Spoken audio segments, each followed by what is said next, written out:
Well, hello and welcome to this week's edition of the Apologetics Academy.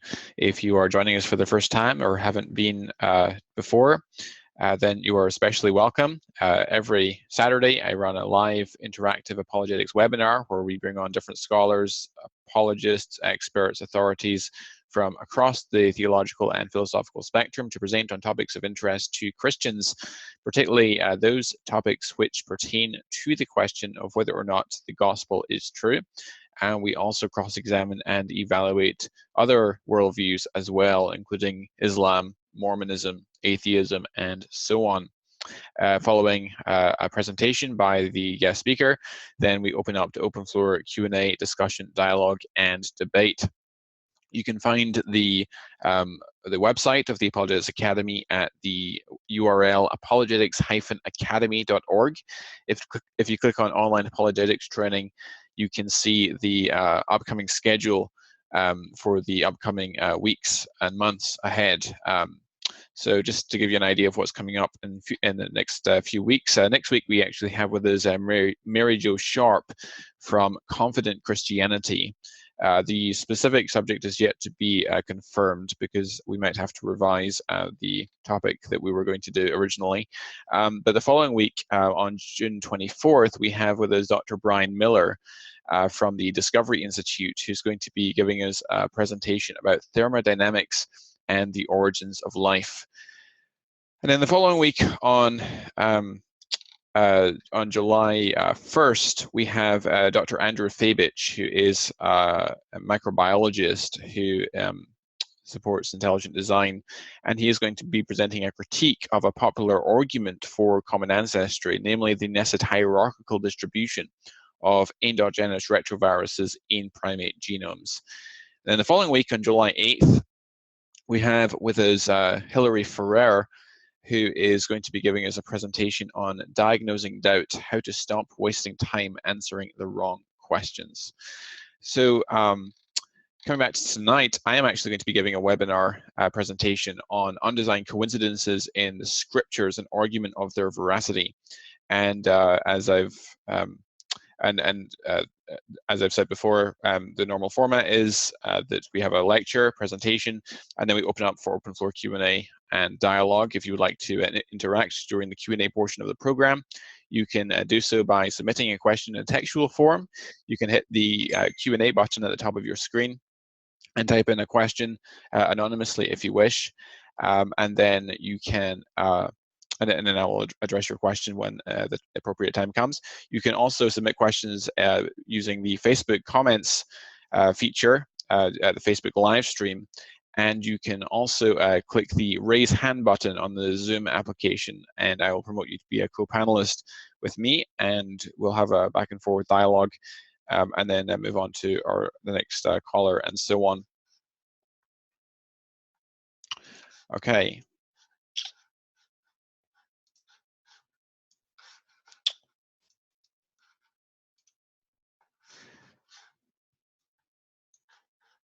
Okay, so on the screen here, you should see my PowerPoint presentation on undesigned coincidences in the scriptures. One sec. Okay, on the screen here, you should see my PowerPoint presentation, Undesigned Coincidences in the Scriptures, an argument for their veracity. And over the course of this presentation, I'm going to be discussing what undesigned coincidences are. I'll be giving an introduction to the subject for those who maybe haven't encountered them before. And I'll be surveying some examples of undesigned coincidences, both in the Gospels, as well as in Acts and the Epistles, as well as in the Old Testament. And we'll be looking at how we can use undesigned coincidences to support the substantial veracity of the scriptures and also the authorship of various books of scripture, in particular the Epistles of Paul. And I would actually argue we can use undesigned coincidences to show that all 13 of the letters traditionally ascribed to the Apostle Paul are indeed authentic and Pauline. And obviously, because this is a very, very broad subject, I can't do justice to the topic with one lecture. And so this is literally just going to scrape the surface. There's a lot more to be said about undesigned coincidences, and I'll be recommending a few books that you might want to purchase and dig your teeth into if you would like to pursue this topic further.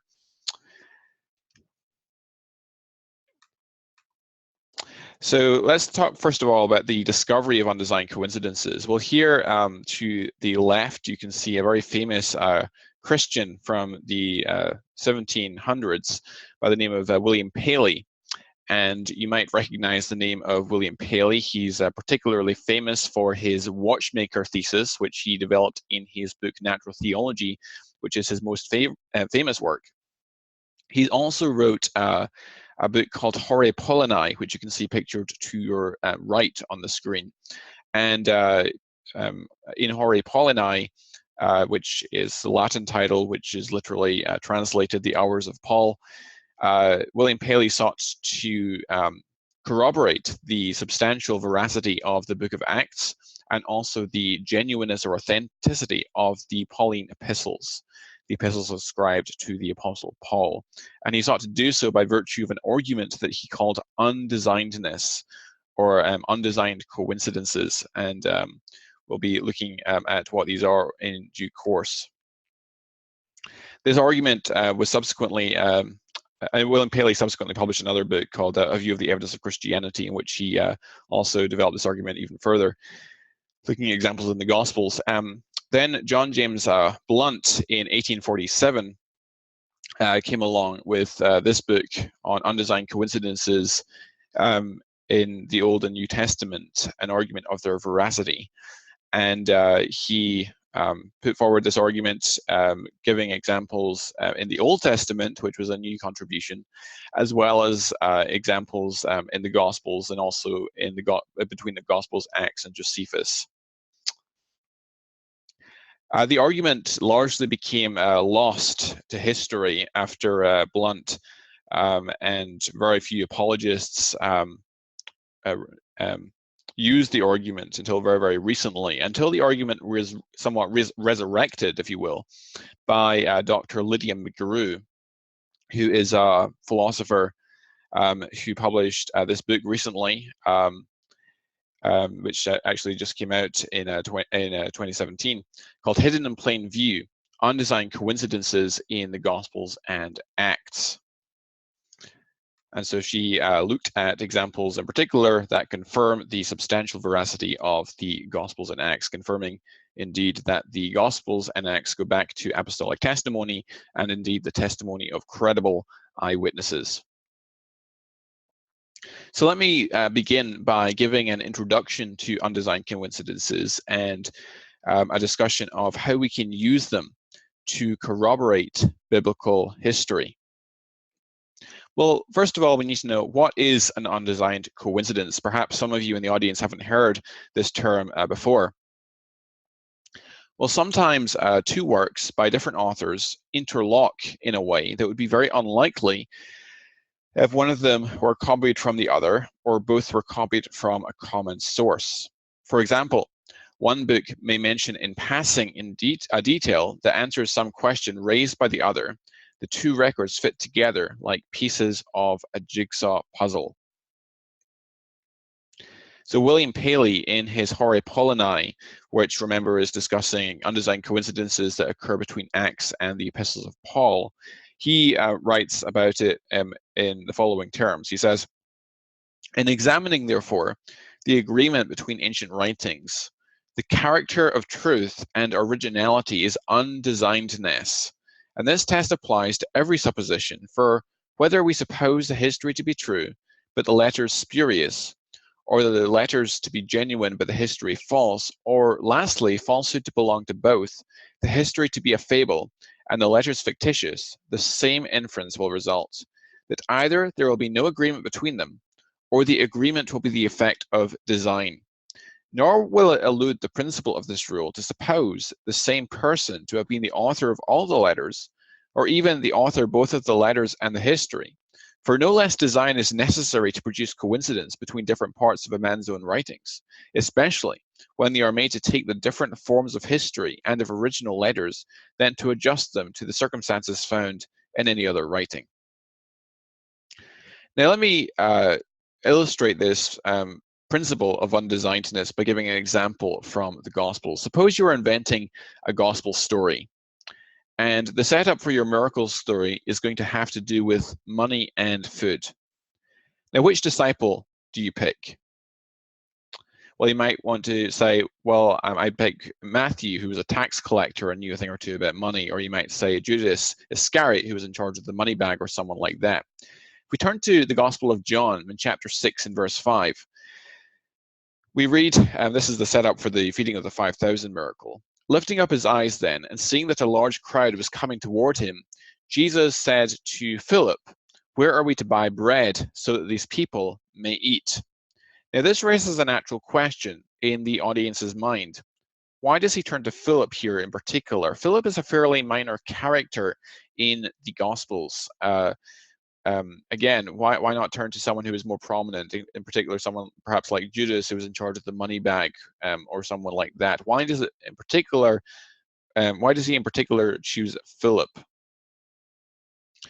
Well, if we look at Luke's account in Luke chapter 9 and verses 10 and 11, we read, on their return, this is also the feeding of the 5,000, on their return, the apostles told him all that they had done, and he took them and withdrew apart to a town called Bethsaida.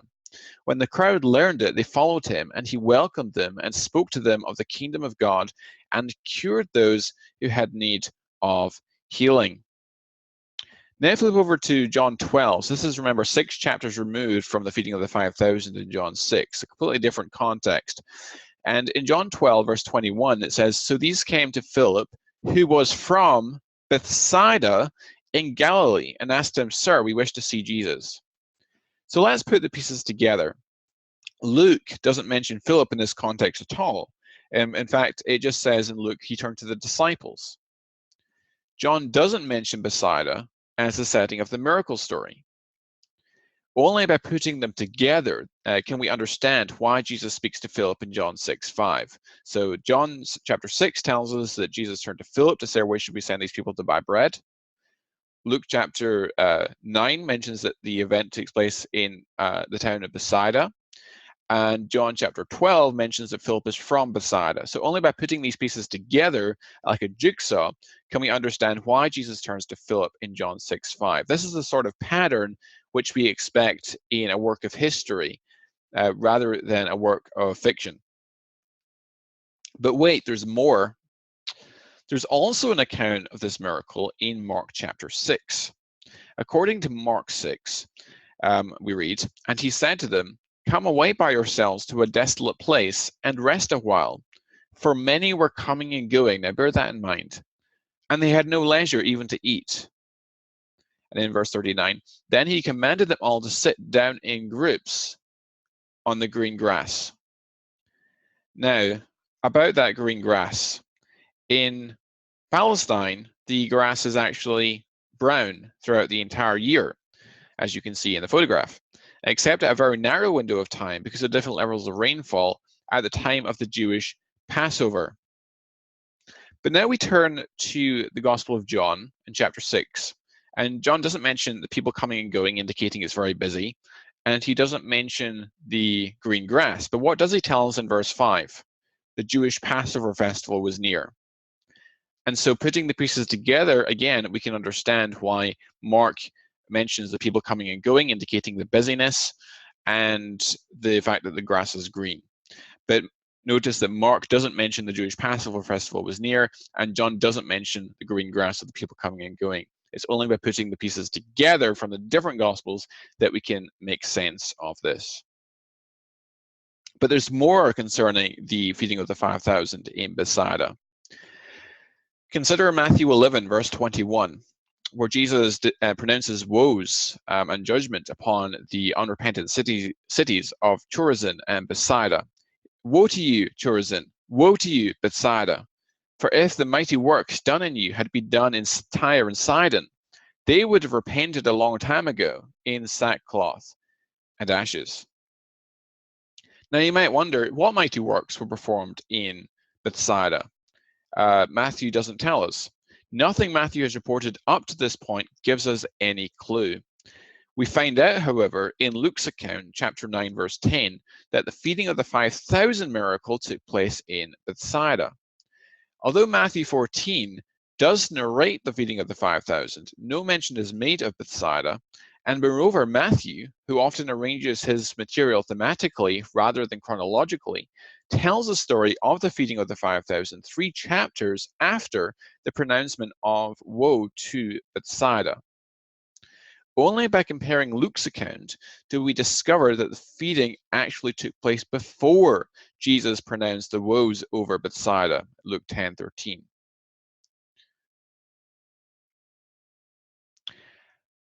And moreover, here's another example of an undesigned coincidence pertaining to the feeding of the 5,000.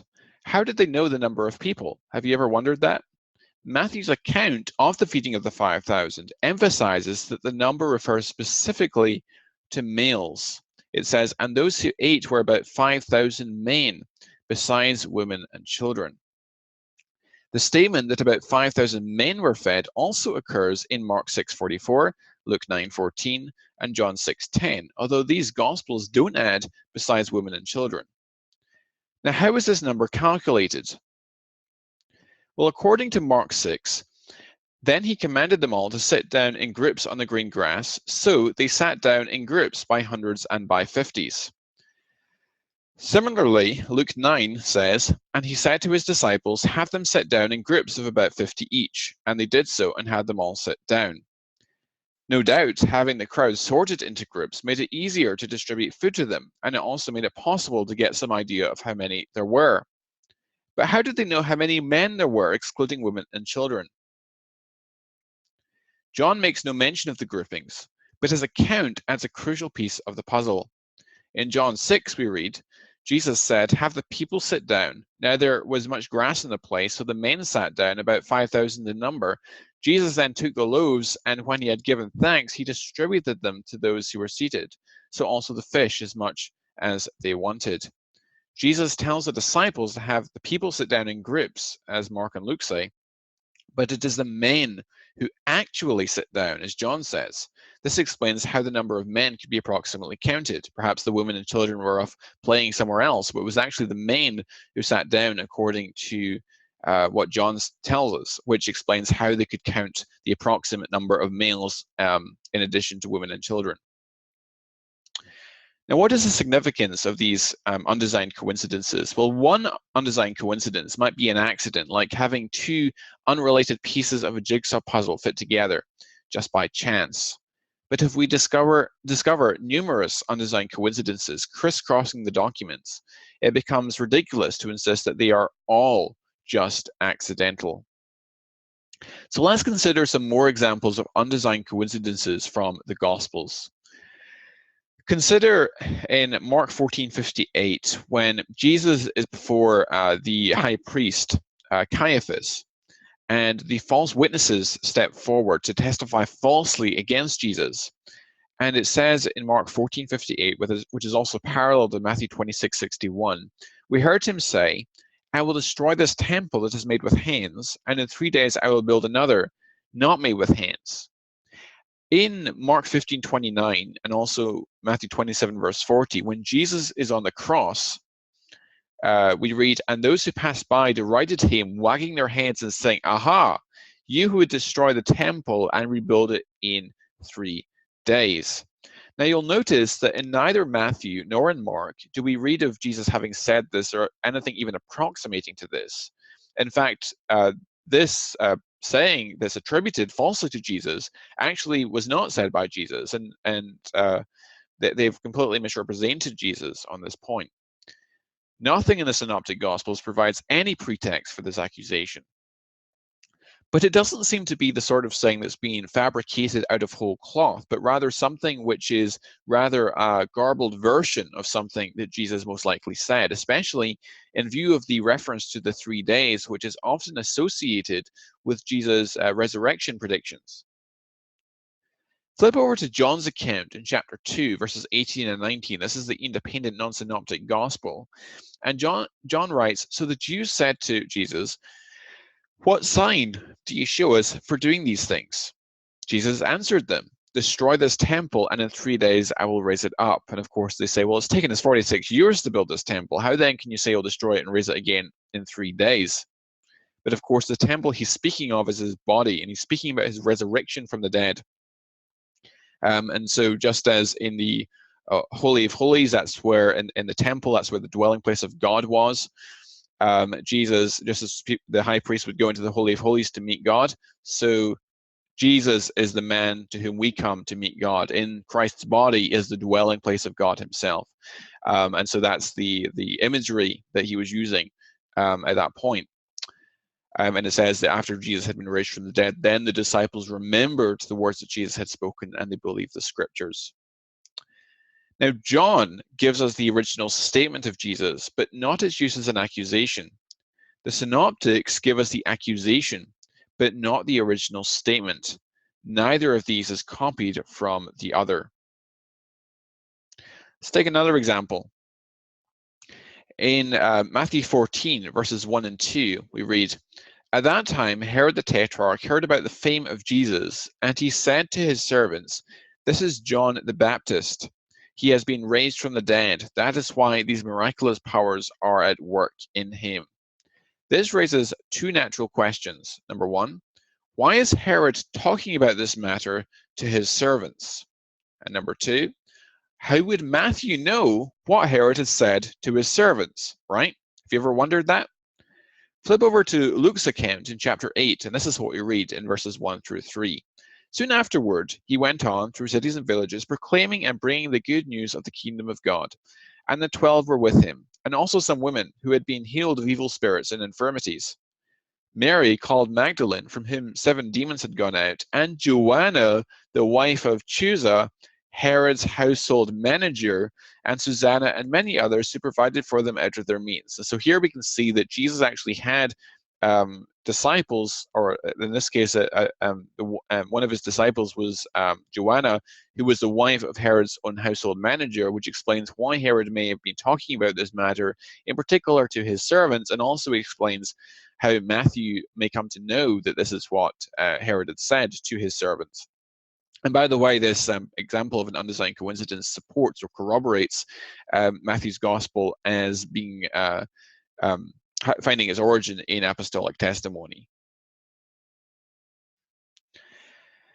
Let's take another example. In John chapter 18, verses 10 and 11. This is when Jesus is in the Garden of Gethsemane, and the soldiers and the high priest come to arrest Jesus. It says, "Then Simon Peter, having a sword, drew it and struck the high priest's servant and cut off his right ear. The servant's name was Malchus. So Jesus said to Peter, 'Put your sword into its sheath. Shall I not drink the cup that the Father has given me?'" And of course, the cup imagery in the Old Testament represented or symbolized God's wrath, his fury, his judgment against the nations, that God handed to the nations his cup of divine fury as his judgment and wrath upon them. But Jesus uses the cup imagery to represent the fact that he is going to consume the wrath of God in our behalf. What's interesting here is that that nowhere else in John does Jesus use this imagery of the cup. This is the only occurrence in John's gospel of the cup imagery. However, if we flip, and so this raises the question, why does Jesus use this image of the cup right here in this context in particular?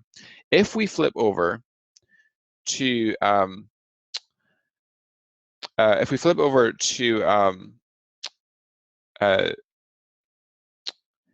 to the Synoptic Gospels, they tell us that Jesus prayed that night in these very terms, asking that the Father would take from him the necessity of suffering crucifixion, calling it the cup. When Judas and the soldiers come to arrest Jesus, Jesus evidently accepted this as the Father's decision to give him the cup. This hand-in-glove fit, or undesigned coincidence, if you will, supports the veracity of this saying. So the Synoptics have Jesus praying that very night in these very terms, saying, "Father, if it be possible, let this cup pass from me, But the synoptics don't report Jesus saying, after Peter has struck off the ear of the servant of the high priest, must I not drink the cup that the Father has given me? The synoptics do not report that. John does report that, but he doesn't report that Jesus had just been praying that night in these very terms, saying, Father, if it be possible, let this cup pass from me.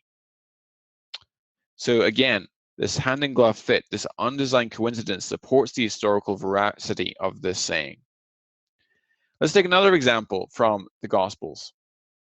This is in Mark 15, verses 42 through 45. And when evening had come, since it was the day of preparation, that is, the day before the Sabbath, Joseph of Arimathea, a respected member of the council, who was also himself looking for the kingdom of God, took courage and went to Pilate and asked for the body of Jesus. Pilate was surprised to hear that he should have already died, and summoning the centurion, he asked him whether he was already dead. And when he learned from the centurion that he was dead, he granted the corpse to Joseph. Now notice that Mark takes particular note of Joseph's courage. It says that he took courage and went to Pilate and asked for the body of Jesus. Why might Mark take particular note of Joseph's courage? Well, I've discussed before, I won't get into it here for the purpose of time, but there's good evidence, both internal and external, that Mark's gospel is based upon the eyewitness testimony of the Apostle Peter. And Peter, of course, had a lack of courage at the time of the crucifixion, denying his Lord 3 times, and so he may have had great respect for Joseph, who would step forward in courage.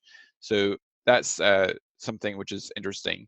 But why does Mark take notice of Joseph's courage? If we flip over to John's account, John chapter 19, Joseph tells us about the same event, but he doesn't mention that he doesn't emphasize the courage of Joseph like Mark does. But what he does is he says, after these things, Joseph of Arimathea, who was a disciple of Jesus, but secretly for fear of the Jews, asked Pilate that he might take away the body of Jesus. And Pilate gave him permission. So he came and took away his body. Nicodemus also, who earlier had come to Jesus by night, came bringing a mixture of myrrh and aloes, about 75 pounds in weight. And so Mark tells us that Joseph was courageous in going to see Pilate, but doesn't mention why that was particularly noteworthy for Joseph. But John doesn't mention or doesn't emphasize the courage of Joseph, but gives us the reason why Mark would take note of the courage of Joseph, that he had been a secret disciple for fear of the Jews. Again, an undesigned coincidence. There's another example in John chapter 19, verses 41 and 42. This is the burial of Jesus. Now, in the place where he was crucified, there was a garden, and in the garden a new tomb in which no one had yet been laid. So because of the Jewish day of preparation, since the tomb was close at hand, they laid Jesus there.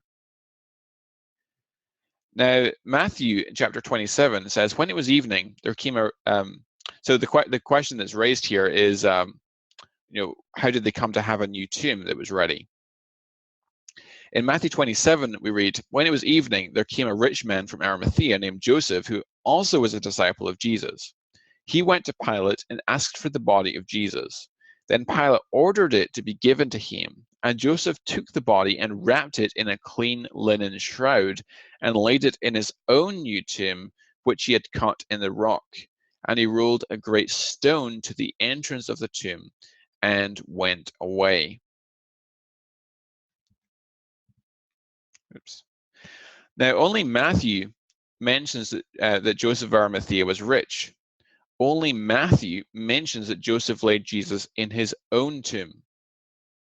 Although Matthew's wording and details about the burial are similar to Mark's example, the linen sheet, the tomb being cut out of the rock, mention of Joseph rolling the stone across the entrance, and the two Marys who saw where Jesus was laid, Matthew's unique material illuminates John's account and reveals that Matthew has access to material independent of Mark concerning Jesus' burial. In addition to explaining John, Matthew also explains Luke. Luke and John both leave the reader to conjecture that the tomb may have belonged to Joseph. While Matthew says that the tomb was new, he does not use the expression in which no one had yet been laid, whereas both Luke and John do. Luke strongly emphasizes the goodness of Joseph, which makes it surprising if he were copying from Matthew that he doesn't also mention that it was Joseph's own tomb in order to have a reason to praise Joseph further. Other features Luke mentions, whereas Matthew does not, include Joseph being a member of the Sanhedrin, him waiting for the kingdom. Luke is sufficiently independent of Matthew to conclude that it's unlikely he is simply inferring from Matthew's word "new" that no one had previously been laid in the tomb. John's unique material on the burial include Nicodemus, Joseph's previous secret discipleship, the nearness of the tomb to the place of crucifixion, the fact that the tomb was in a garden, the quantity of spices used in the burial. John agrees with Luke on the claim that no one had used the tomb previously, whereas Matthew alone explains how it came about that Joseph had access to the never-used tomb. Here's another example. This is actually interesting because this is an example of an undesigned coincidence which occurs in a post-resurrection scene. So in John chapter 21, verse 15, this is when Jesus takes Simon Peter aside.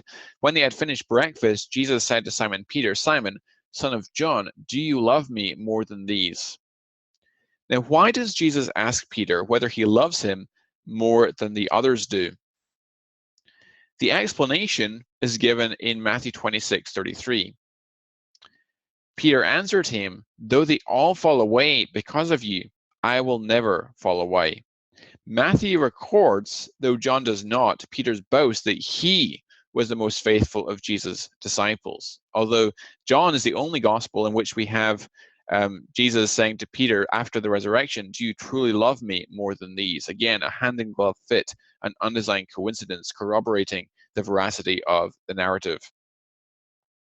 Let's look at examples of undesigned coincidences that occur between the Gospels and external secular sources. This is from the Gospel of Matthew in chapter 2 and verse 22. But when Joseph heard that Archelaus was reigning in Judea in place of his father Herod, he was afraid to go there. Then, after being warned by God in a dream, he left for the regions of Galilee. This is just after the flight to Egypt on their return. And it raises the question, why was Joseph so afraid of Herod Archelaus? This is the only mention of Archelaus in the entire Bible. He's mentioned in the context of Joseph being afraid of him when he hears that Archelaus is reigning in Judea in place of his father Herod. Now, Flavius Josephus, being a great, very well-known first-century Jewish and Roman court historian, he says in his Antiquities of the Jews, volume 17, that the domain of Herod the Great was divided among his sons, with Archelaus having authority in Judea but not in Galilee, which was governed by his younger brother, Herod Antipas. We also know that Archelaus had acquired quite a bloody reputation. In one of these references in Josephus, we learn that Archelaus, because of a riot that broke out among the Jews, resulting in the death of some of his men, he, in a rage, sent his entire army upon the Jewish temple. He locked the doors and slaughtered 3,000 Jews in the temple and announced that Passover was cancelled. And so thus Joseph decides not to return to Judea, and instead he goes further north to the regions of Galilee governed by Herod Antipas.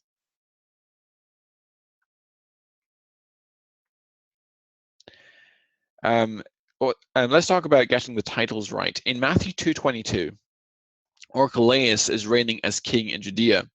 In Matthew 27:2, Pilate is governor of Judea. In Acts 12:1, Herod is king of Judea. And in Acts 23:33, Felix is governor of Judea. This becomes extremely confusing. But here's the thing. Josephus attests to the accuracy of every one of these titles.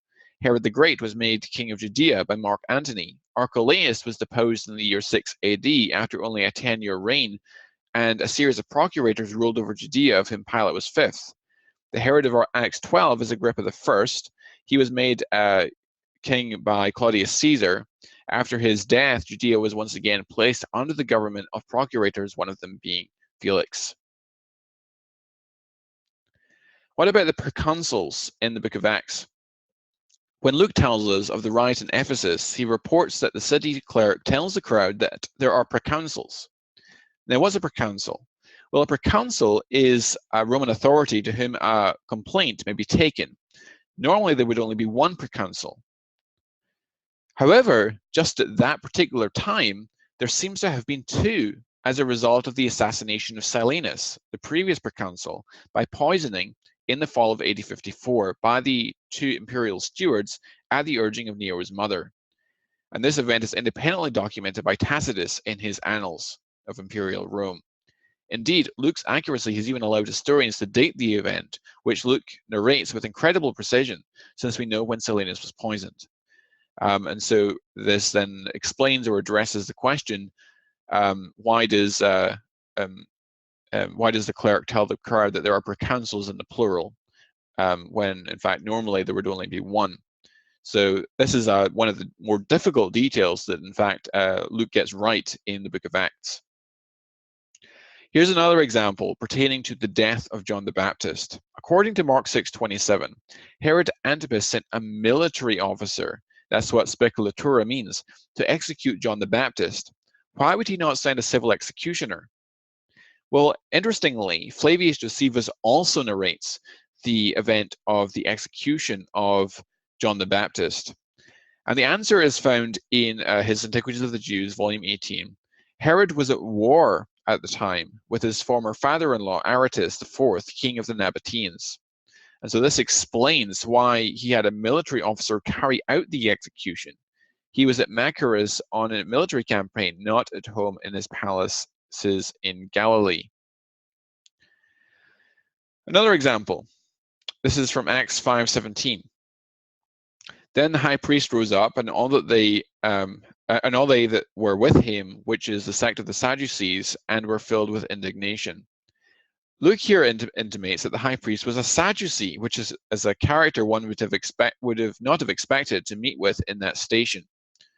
The circumstance, however, remarkable as it is, was not without examples. For example, Josephus in Antiquities volume 13 tells us that John Hyrcanus, high priest of the Jews, forsook the Pharisees upon disgust and joined himself to the party of the Sadducees. Again, in his Antiquities of the Jews volume 10, he tells us this Ananus the younger, who, as we have said just now, had received the high priesthood, was fierce and haughty in his behavior, and above all men, bold and daring, and moreover was of the sect of the Sadducees. And this high priest lived only a little more than 20 years after the event recorded in Acts. Here's another example pertaining to the office of the high priest. According to Matthew 26, verse 3, then the chief priests, which is exactly the same expression in Greek for the high priests, and the elders of the people gathered in the palace of the high priest, whose name was Caiaphas. Wait a minute. Wasn't there supposed to be only one high priest? I mean, if you know your Old Testament, you know there was only ever one high priest. Why do the Gospels have there being two high priests? Did they make a mistake here? Well, according to, and it gets worse, because according to John 11:49, it says, but one of them, Caiaphas, who was high priest that year, said to them. Now, wait a minute. Wasn't the office of high priest a lifelong occupation? Has John again made an error here? Now, the Caiaphas was high priest and high priest throughout the reign of Pontius Pilate, and consequently at this time appears in Josephus' Antiquities at volume 18. Caiaphas was made high priest by Valerius Gratus, predecessor of Pontius Pilate, and was removed from his office by Vitellius, president of Syria, after Pilate was sent away out of the province of Judea. That's from Antiquities volume 17. Here's a text from Antiquities volume 18. Gratus gave the high priesthood to Simon, the son of Camathus. He, having enjoyed this honor not above a year, was succeeded by Joseph, who is called Caiaphas. So that explains why John 11 says high priest that year. After this, Gratus went away for Rome, having been 11 years in Judea, and Pontius Pilate was his successor. Of the removal of Caiaphas from his office, Josephus likewise afterwards informs us and connects it with a circumstance with, which fixes the time to a date subsequent to the determination of Pilate's government. Antiquities volume 17. we read, Vitellius ordered Pilate to repair to Rome, and after that went up himself to Jerusalem, and then gave directions concerning several matters. And having done these things, he took away the priesthood from the high priest Joseph, who is called Caiaphas. Here's another example pertaining to the office of high priest. In Acts 23, verses 4 and 5, those who stood by said, "Would you revile God's high priest?" And Paul said, "I did not know, brothers, that he was the high priest." It turns out that Ananias, of whom this is spoken, was in truth not the high priest, though he was sitting in judgment in that assumed capacity.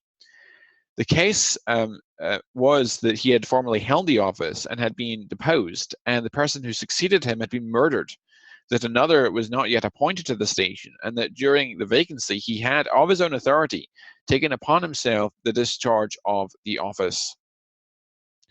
This singular situation of the high priesthood took place during the interval between the death of Jonathan, who was murdered by order of Felix, and the accession of Ismail, who was invested with the high priesthood by Agrippa.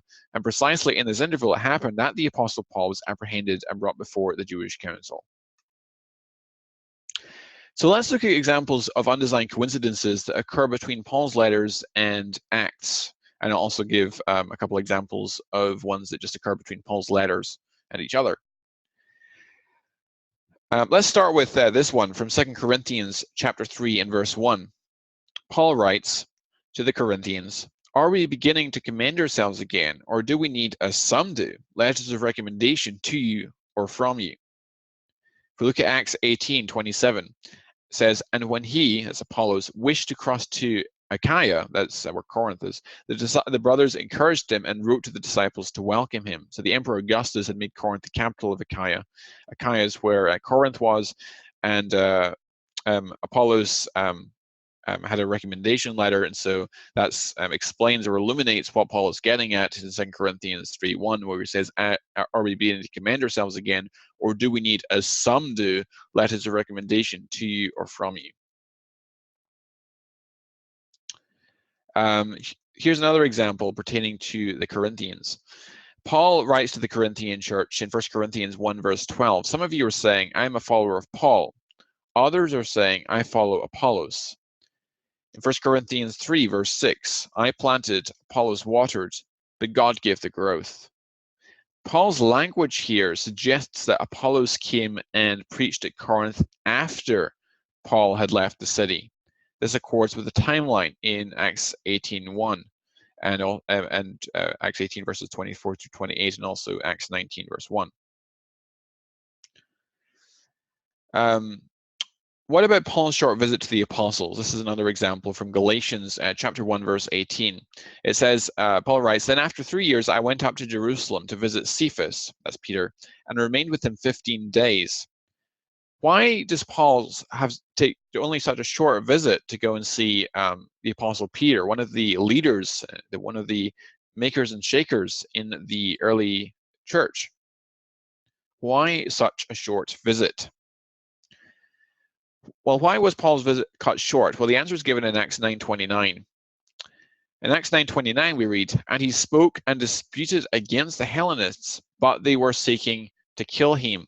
And when the brothers learned this, they brought him down to Caesarea and sent him off to Tarsus." No further comment is necessary. Here's another example. This is from this is from 1 Corinthians 4, verse 17. He says, "That is why I sent you Timothy." So apparently Timothy's already been sent when he's writing to the Corinthian church. But 1 Corinthians 16:10, the same letter, he writes, "When Timothy comes." So Paul evidently expects this letter to arrive before Timothy does. We therefore infer that Timothy must have taken some indirect route to Corinth. In Acts 19:21, we see that he did take such a route, going up and around through Macedonia. Here we see a map, the route taken by Timothy from Ephesus, where he was writing the letter to the Corinthians, up round through Macedonia to Corinth in Achaia, whereas presumably the letter was sent over the Aegean Sea, overseas, by boat. And so then it explains why Paul would say, that is why I sent you Timothy, and when Timothy comes. So he expects the letter to arrive before Timothy does, even though Timothy's already been sent at the time of his writing. Paul's ministry changed in Acts 18, 3-5. This is what we read. And because he was of the same trade, he stayed with them, and they were working, for by trade they were tent makers, and he was reasoning in the synagogue every Sabbath and trying to persuade Jews and Greeks. But when Silas and Timothy came down from Macedonia, Paul began devoting himself completely to the word, solemnly testifying to the Jews that Jesus was the Christ. Now, wait a minute. Paul began devoting himself completely to the word? Was he not before? Well, the answer is given, the question is, what caused a shift from Paul's working all week and doing evangelism on the Sabbath to his devoting himself completely to the word? It's apparently had something to do with the arrival of Silas and Timothy from Macedonia. And it's possible that even the author of Acts, namely Luke, didn't know the reason. Maybe this is just an observation that he was making. Luke, remember, was a traveling companion of Paul, and he may not have known why the sudden change in Paul's ministry model. But the answer is given by Paul himself in the second epistle to the Corinthian church in chapter 11, verses 8 and 9. He says, I robbed other churches by accepting support from them in order to serve you.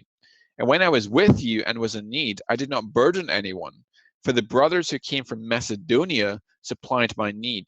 So I refrained and will refrain from burdening you in any way. So now we understand why Paul changed his ministry model, because the brothers who came from Macedonia supplied for his needs. And by the way, 2 Corinthians and Acts are very, very clearly literarily independent of one another. For example, the list in 2 Corinthians 11 of Paul's sufferings, the big laundry list he gives, cannot be reconstructed from Acts. Also, there's the prominent character in the book of 2 Corinthians by the name of Titus, who was never even mentioned in the book of Acts. Also in 2 Corinthians 12, Paul mentions working miracles in Corinth, which you'd expect Luke to include in Acts had he read 2 Corinthians and was simply copying from it. But there's no miracle mentioned in the book of Acts pertaining to Corinth. So these are literally independent of one another, and 2 Corinthians addresses or explains or answers a natural question raised by Acts in this case. Here's another example. Why did Barnabas want to take Mark with him? If we look at Acts 15 and verses 37-41, we read, now Barnabas wanted to take with them John called Mark, but Paul thought best not to take with them one who had withdrawn from them in Pamphylia and had not gone with them to the work. And there arose a sharp disagreement, so that they separated from each other. Barnabas took Mark with him and sailed away to Cyprus. But Paul chose Silas and departed, having been commended by the brothers to the grace of the Lord. And he went through Syria and Cilicia, strengthening the churches. Now, why does Barnabas want to take Mark with him? Why is he so adamant that he wants Mark to travel with him, even though Mark has withdrawn from Paul and Barnabas in Pamphylia on a mission? The question is answered in Colossians 4, verse 10. As we read, Aristarchus, my fellow prisoner, greets you, and Mark, the cousin of Barnabas, concerning him you have received instructions. If he comes to you, welcome him. Now, what's interesting is that Colossians nowhere even mentions this fallout with Barnabas over John Mark. In fact, Mark here sends his greetings. So it seems that obviously Paul and Mark had made up with each other and were now on good terms again. So the author, so Paul here in Colossians is not fabricating this detail about Mark being the cousin of Barnabas in order to explain Acts, because he doesn't even, according to Colossians, for all the reader knows, Paul and Mark have always been on good terms. But nonetheless, he tells us, he gives us this detail in passing as an off-the-cuff remark that Mark is the cousin of Barnabas, which then illuminates for us or explains why Barnabas might want to take Mark with him in the book of Acts. Here's another example, and this one supports the veracity, by the way, of the Pauline epistles, which are among the most disputed letters of the New Testament, certainly the most disputed of the New Testament letters written by Paul. And this is what Paul writes in 2 Timothy 3, verses 10 and 11. You, however, have followed my teaching, my conduct, my aim in life, my faith, my patience, my love, my steadfastness, my persecutions and sufferings that happened to me at Antioch, at Iconium, and at Lystra, which persecutions I endured, yet from them all the Lord rescued me. Now, the Antioch here mentioned was not Antioch, the capital of Syria, but rather Antioch in Pisidia, to which, as we read in Acts 13, Paul was sent along with Barnabas. The sufferings here mentioned by Paul are described in Acts 13 and Acts 14. Paul seems to imply that, that Timothy witnessed these persecutions that happened to him in these cities. According to Acts, Paul made a second missionary journey through the same country. The purpose for this trip is given in Acts 15, verse 36. And after some days, Paul said to Barnabas, let us return and visit the brothers in every city where we proclaim the word of the Lord and see how they are. And so thus we learned that the purpose of the journey was to check on those who had been converted during the first journey to see how they were doing. In Acts 16, we further learn, Paul came also to Derbe and to Lystra. A disciple was there named Timothy, the son of a Jewish woman. He was a believer, but his father was a Greek. He was well spoken of by the brothers at Lystra and Iconium. We thus are informed that either Derbe or Lystra was Timothy's hometown. It's clear from the text that Timothy had already been converted by the time of this visit, and Paul himself refers to Timothy as my true child in the faith and my beloved child in both letters to Timothy. This indicates that Timothy was most likely Paul's own convert. It then follows that Timothy was almost certainly converted upon Paul's previous journey through these cities at just the time when the apostle had undergone the persecutions alluded to in his letter to Timothy. And this corroborates not only the authenticity of 2 Timothy here, but it also shows us that indeed, as Paul himself says, and as Luke says in the book of Acts, and as Clement of Rome says, and other authors say, Paul himself was willing to suffer for his faith. Here's another example that pertains to the pastoral epistles and supports the authorship of the pastorals. This is from 2 Timothy 3, verse 20. We read, Erastus remained at Corinth. Now, why would Erastus remain at Corinth? Well, presumably Corinth is Erastus's hometown, right? Well, if you look at Romans 16:23, it says, Gaius, who is host to me and to the whole church, greets you. Erastus, the city treasurer, and our brother Quartus greet you. So clearly, wherever Paul is writing to the church in Rome from, that's where Erastus' hometown is, and that's where Erastus is serving as the city treasurer. Now let's turn over to 2 Corinthians 9. We read, otherwise, if some Macedonians come with me and find that you are not ready, we would be humiliated, to say nothing of you, for being so confident. So I thought it necessary to urge the brothers to go on ahead of you and arrange in advance for the gift you have promised, so that it may be ready as a willing gift, not as an exaction. So here, Paul notes that he's expecting a collection to be ready for him when he comes, and there's a collection that's currently being prepared as he writes. If we look over at the book of Romans in chapter 15, we read, for Macedonia and Achaia have been pleased to make some contribution for the poor among the saints at Jerusalem, for they were pleased to do it, indeed they owe it to them. For if the Gentiles had come to share in their spiritual blessings, they ought also to be of service to them in material blessings. When therefore I have completed this and delivered to them what is being collected, I will leave for Spain by way of you. So clearly this indicates that that the collection has been gotten ready, is ready to be sent. And so Paul is actually writing from Corinth to the church in Rome, which illuminates for us why in Romans 16:23 he mentions Erastus, the city treasurer, and also, more importantly, it illuminates 2 Timothy 3:20, Erastus remained at Corinth. Here's another example. The book of the Epistle to the Colossians is also very much a disputed letter of Paul among modern scholarship, and I would argue that just as with the pastoral epistles, the reasons for skepticism as to its authorship are rather misplaced and misguided, quite frankly. Here's an argument that I would make for the Pauline authorship of Colossians. There are others as well, but this is one example. In Colossians 4:9, Paul, when writing his greetings to the church in Colossae, he mentions Onesimus, or faithful and beloved brother, and then he mentions who is one of you. What does who is one of you mean? Well, presumably Onesimus is in fact a Colossian. He actually is from Colossae. Now, what else can we tell about Onesimus from the scriptures?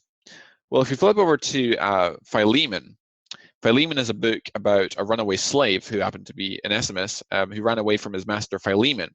Onesimus meets Paul in Rome, and he comes to Christ, and Paul writes a letter to his slave master Philemon. In the introduction, or in the prologue to the epistle to Philemon, Paul writes, "To Philemon, our beloved fellow worker, and Apphia, our sister, and Archippus, our fellow soldier, and the church in your house." So the book of Philemon makes the connection between Onesimus and Philemon. It doesn't mention, though, where either Philemon or Onesimus are from. What it does mention, however, is a certain Archippus, or fellow soldier. Well, who's Archippus?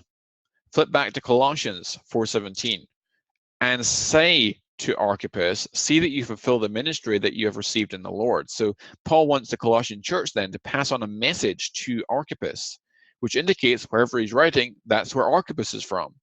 But Philemon tells us that Archippus is from the same places as Philemon.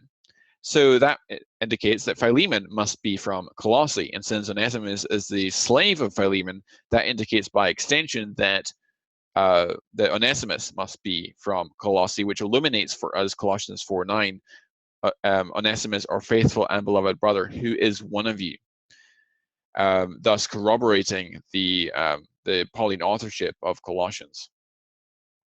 Let's look at some examples in the Old Testament now. Let's go over to 2 Samuel 15, verses 1 through 12. This is when King David's son, Absalom, is rebelling against King David. We read the following account. "After this, Absalom got himself a chariot and horses and 50 men to run before him, and Absalom used to ride early and stand beside the way of the gate. And when any man had a dispute to come before the king for judgment, Absalom would call to him and say, 'From what city are you?' And when he said, 'Your servant is of such and such a tribe in Israel,' Absalom would say to him, 'See, your claims are good and right, but there is no man designated by the king to hear you.' Then Absalom would say, 'Oh, that I were judge in the land! Then every man with a dispute or cause might come to me, and I would give him justice.' And whenever a man came near to pay homage to him, he would put out his hand and take hold of him and kiss him. Thus Absalom did to all of Israel who came to the king for judgment. So Absalom stole the hearts of the men of Israel. And at the end of 4 years, Absalom said to the king, 'Please let me go and pay my vow, which I have vowed to the Lord in Hebron. For your servant vowed a vow while I lived at Geshur in Aram, saying, If the Lord will indeed bring me back to Jerusalem, then I will offer my worship to the Lord.' The king said to him, 'Go in peace.' So he arose and went to Hebron. But Absalom sent secret messengers throughout all the tribes of Israel, saying, 'As soon as you hear the sound of the trumpet, then say, Absalom is king at Hebron.' With Absalom went 200 men from Jerusalem who were invited guests, and they went in their innocence and knew nothing. And while Absalom was offering the sacrifices, he sent for Ahithophel, the Gilonite, David's counselor, from his city Gilo. And the conspiracy grew strong, and the people with Absalom kept increasing." Now, who was Ahithophel? In 2 Samuel 16:23, we read, "Now in those days the counsel that Ahithophel gave was as if one consulted the word of God. So was all the counsel of Ahithophel esteemed both by David and by Absalom." So Ahithophel the Gilonite is David's most trusted counselor and advisor. So why was Ahithophel so quick to turn on David and conspire against him along with Absalom? And why did Absalom think to himself, I'm going to rebel against my father, King David, so I'll send for his most trusted advisor, and I can count on him to join me?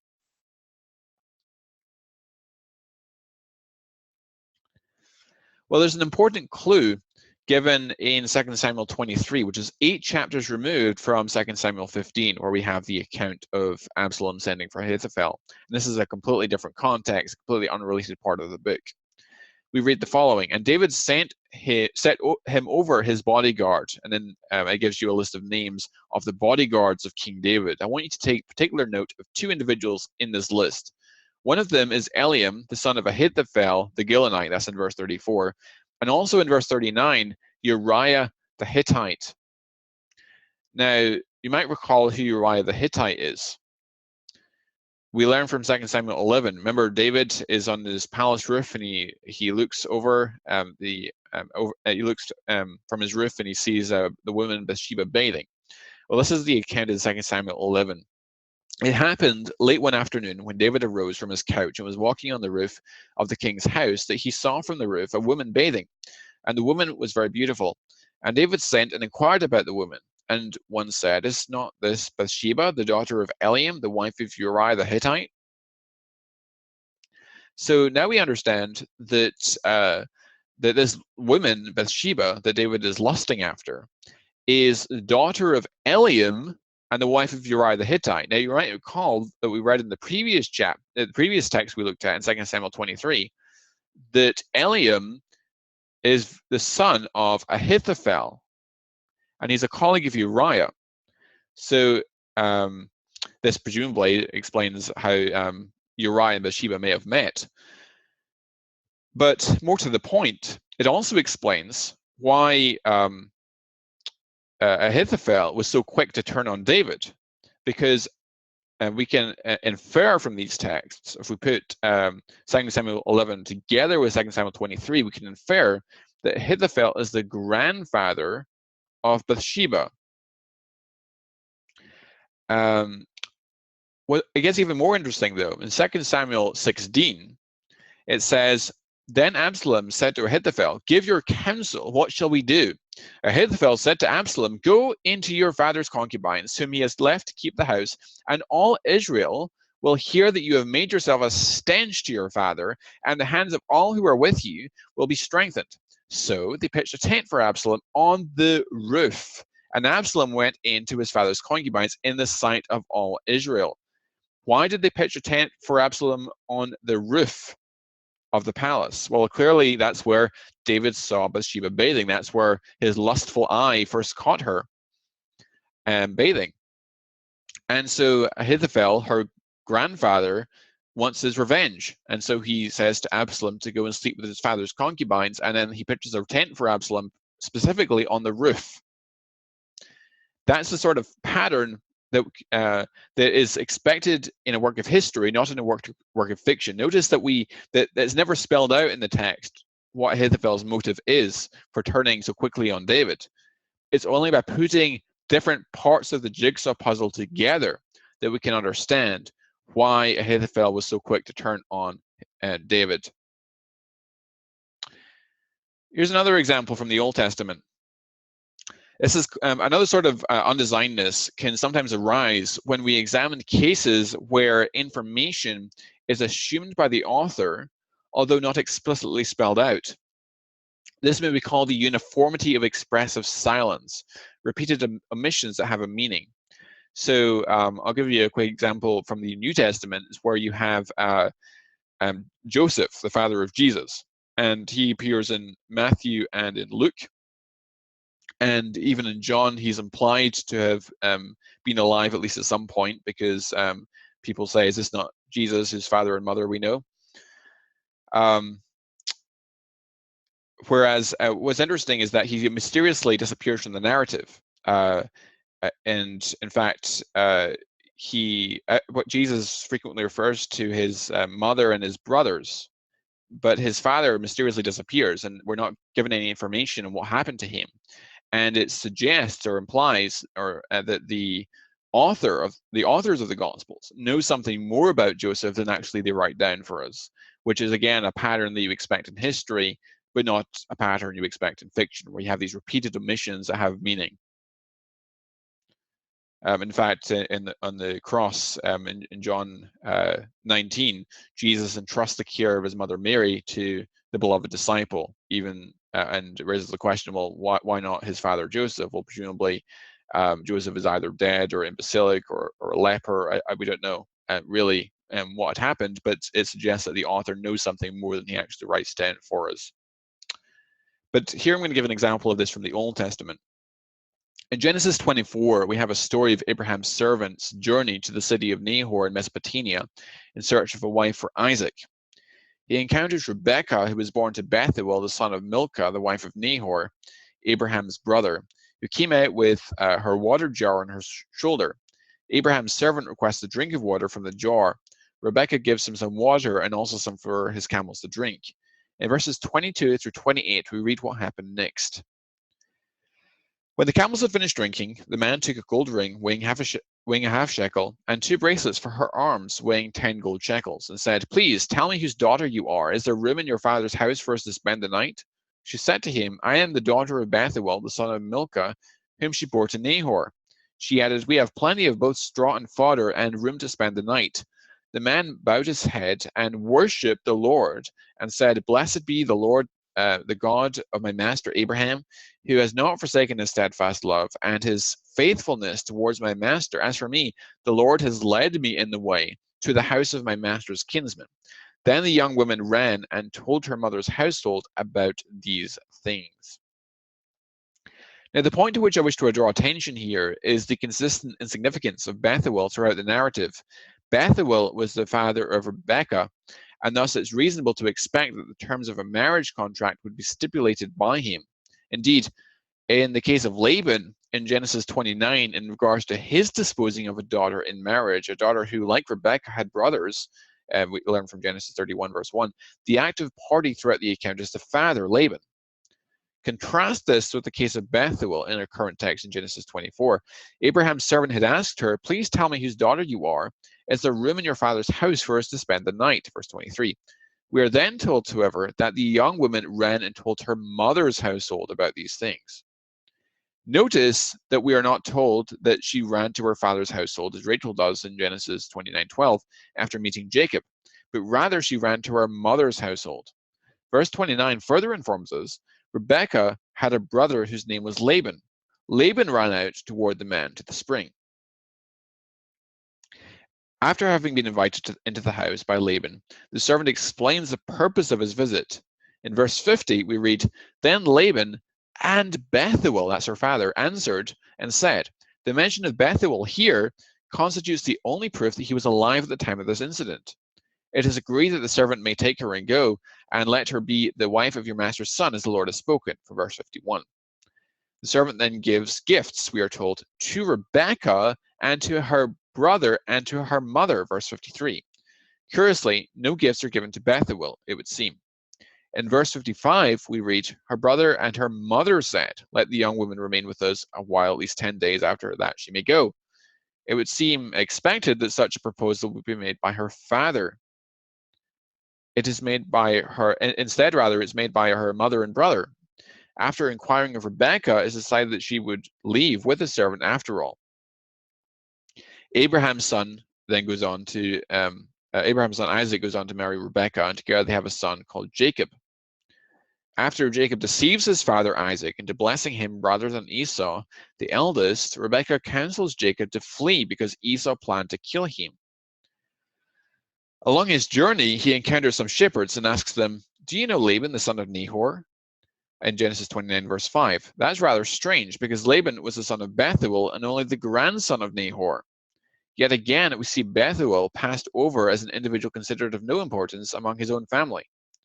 Bethuel's own son, therefore, is identified by the name of his grandfather rather than his father. Now, we can't state the specific circumstances that surround Bethuel or explain exactly why he was a man considered of no note. Perhaps he was considered incapable of managing his own affairs due to age or imbecility. We certainly know that he was alive. Whatever the reason, Scripture does not tell us. However, the lack of concurrence in a positive fact, but silent presumption of that same fact, suggests that the author knew something more than what we do about the circumstances than he discloses in his account thereof. It's the sort of pattern that we expect in real history, but not the sort of pattern we should expect from works of fiction. Let's take another example. This is from Joshua 3, and it pertains to Rahab the prostitute. This is from Joshua 3, verses 14 through 17. So when the people set out from their tents to pass over the Jordan with the priests bearing the Ark of the Covenant before the people, and as soon as those bearing the Ark had come as far as the Jordan, and the feet of the priests bearing the Ark were dipped in the brink of the water, now the Jordan overflows all its banks throughout the time of harvest, the waters coming down from above stood and rose up in a heap very far away at Adam, the city that is beside Zarethan, and those flowing down toward the sea of the Arabah, the salt sea, were completely cut off, and the people passed over opposite Jericho. Now the priests bearing the Ark of the Covenant of the Lord stood firmly on dry ground in the midst of the Jordan, and all Israel was passing over on dry ground until all the nation finished passing over the Jordan. Now, what time of year did this event happen? Well, in Joshua 3:15, we read, the feet of the priests bearing the ark were dipped in the brink of the water. Now the Jordan overflows all its banks throughout the time of harvest. In Joshua 4:19, we read, the people came up out of the Jordan on the 10th day of the first month, and they encamped at Gilgal on the east border of Jericho. And so it's that is 4 days before the Passover, at which time fell the barley harvest as opposed to the later wheat harvest, which came later. Now, what crop came up together with barley? Well, if we flip over to Exodus 9, we read, the flax and the barley were struck down, for the barley was in the ear and the flax was in bud, but the wheat and the emmer were not struck down, for they are late in coming up. So that shows us that the flax and the barley came up together, whereas the wheat and emmer come up later.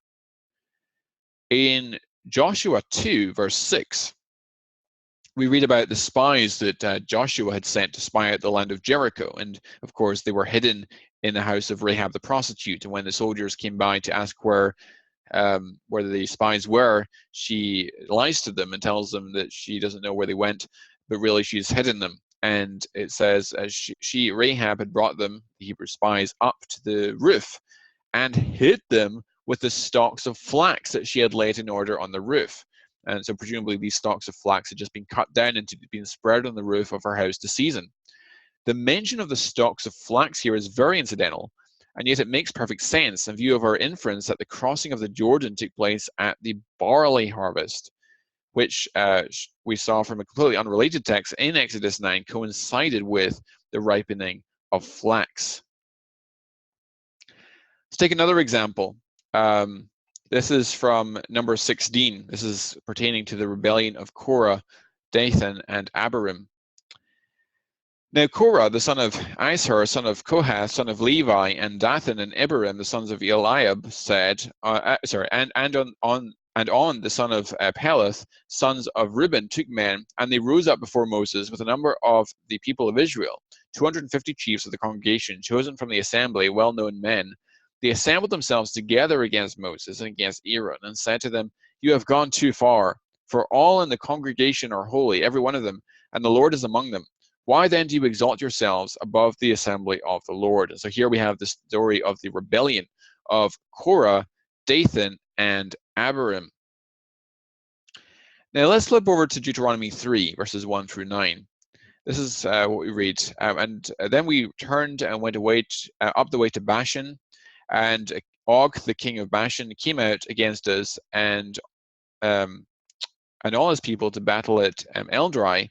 But the Lord said to me, do not fear him, for I have okay,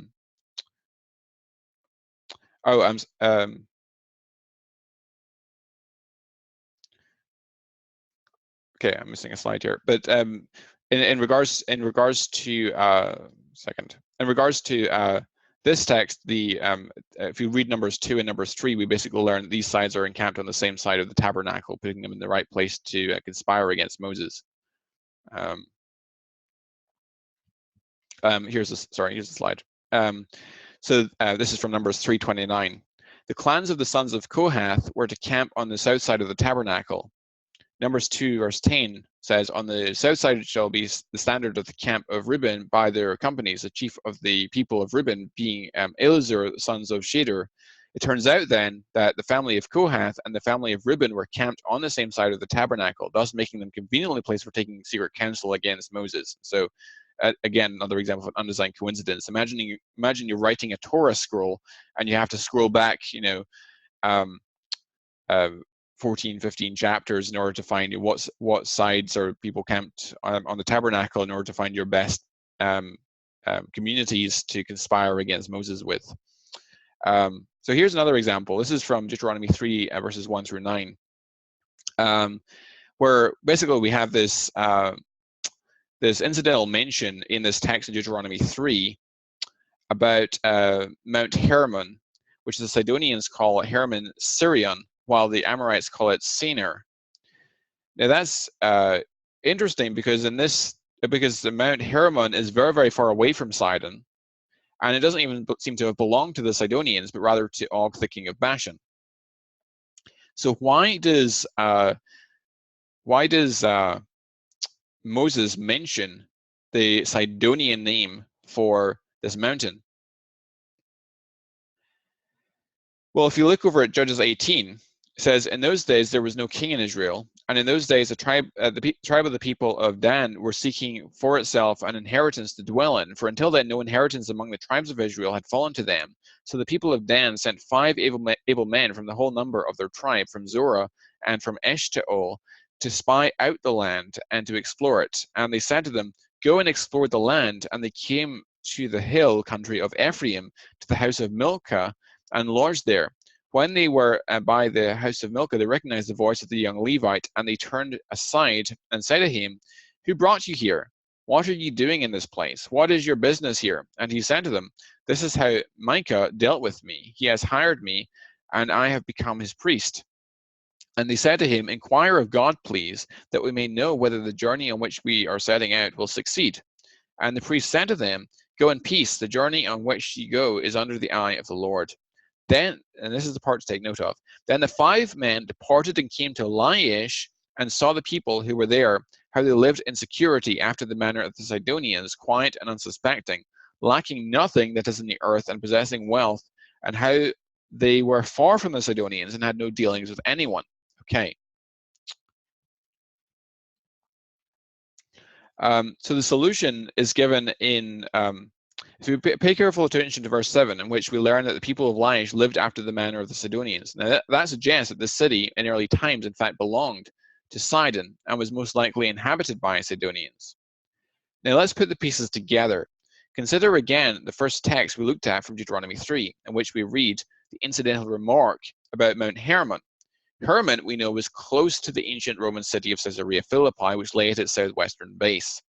Eusebius of Caesarea, in his ecclesiastical history, informs us that Caesarea Philippi, which the Phoenicians called Peneus, springs are shown at the foot of the mountain Peneus, out of which the Jordan flows. Thus we learn that Caesarea Philippi was the modern name of Peneus. Eusebius also places Dan, or Laish, in the vicinity of Peneus at the 4th mile on the route to Tyre. Thus, it would seem that while Mount Hermon was geographically distant from Sidon, at its foot there was dwelling a Cydonian colony, who spoke the Cydonian language. This in turn illuminates for us why mention is made in Deuteronomy 3:9 of the Cydonian name for the mountain, which was Sirion. The distance and disconnectedness of the text from which this conclusion may be drawn again suggests a narrative based on truth, rather than a fictionalized account. So let's take another example of an undesigned coincidence in the Old Testament. Let's turn to Joshua chapter 3 and verses 14 through 17, in which we read the following.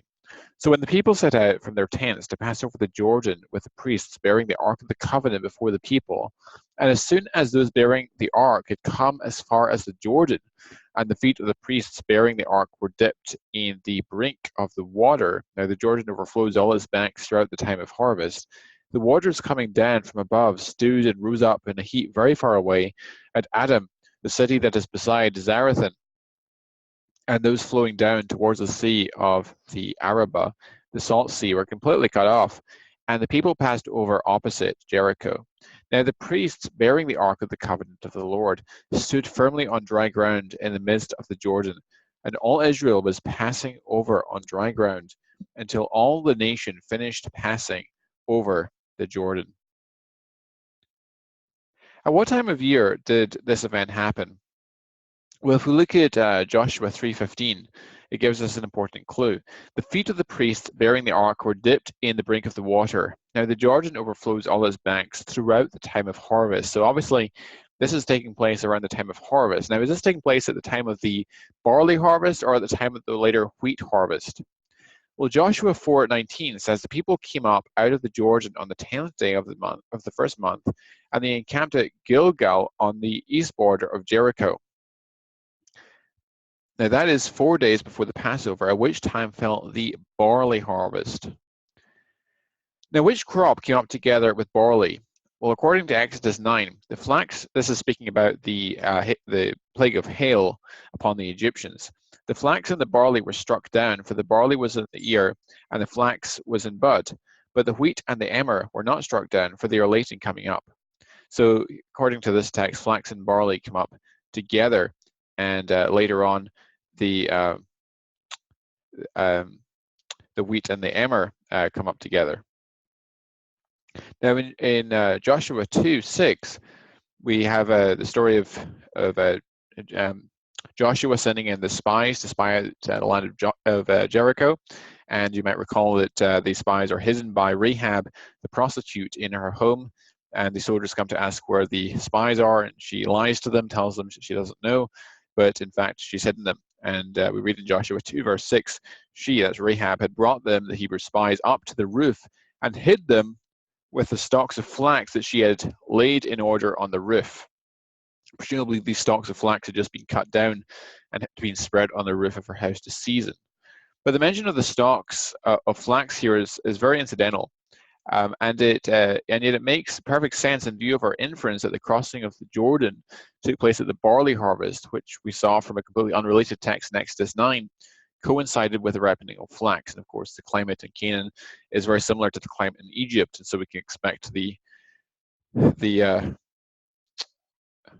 harvests to be very similar. Let's take another example. This is from Numbers 16, verses 1 through 3, concerning the rebellion of Korah, Dathan, and Abiram.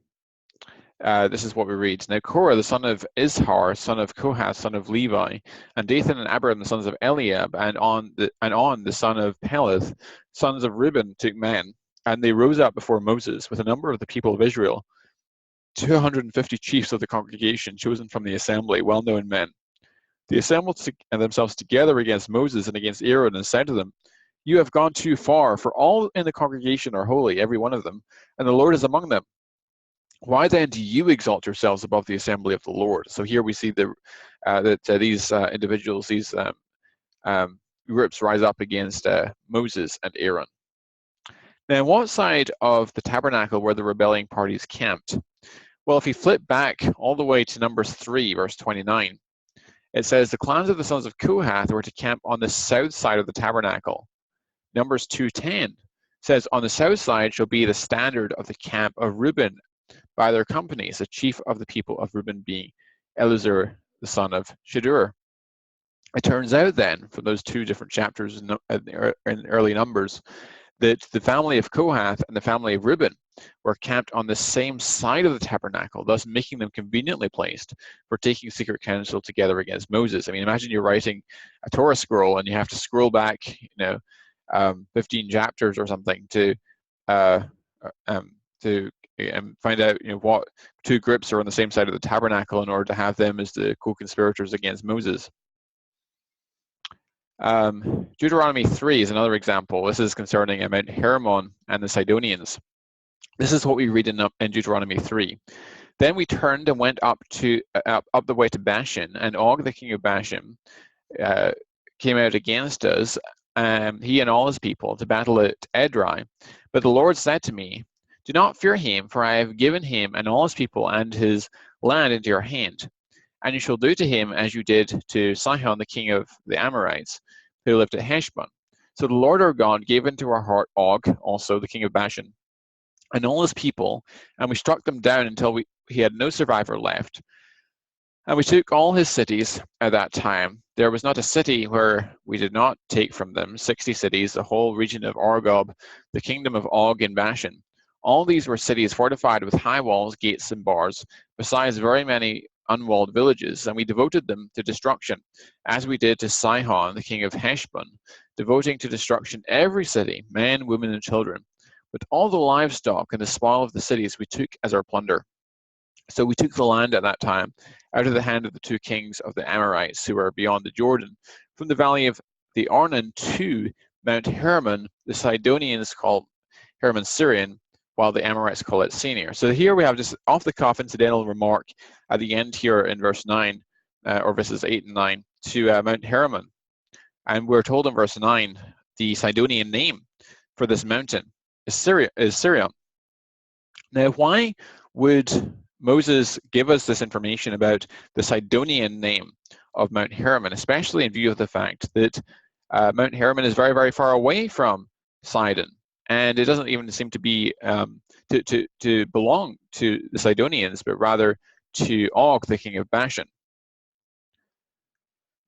But an important part of the clue is given in Judges 18, in which we read, "In those days there was no king in Israel, and in those days the tribe of the people of Dan was seeking for itself an inheritance to dwell in.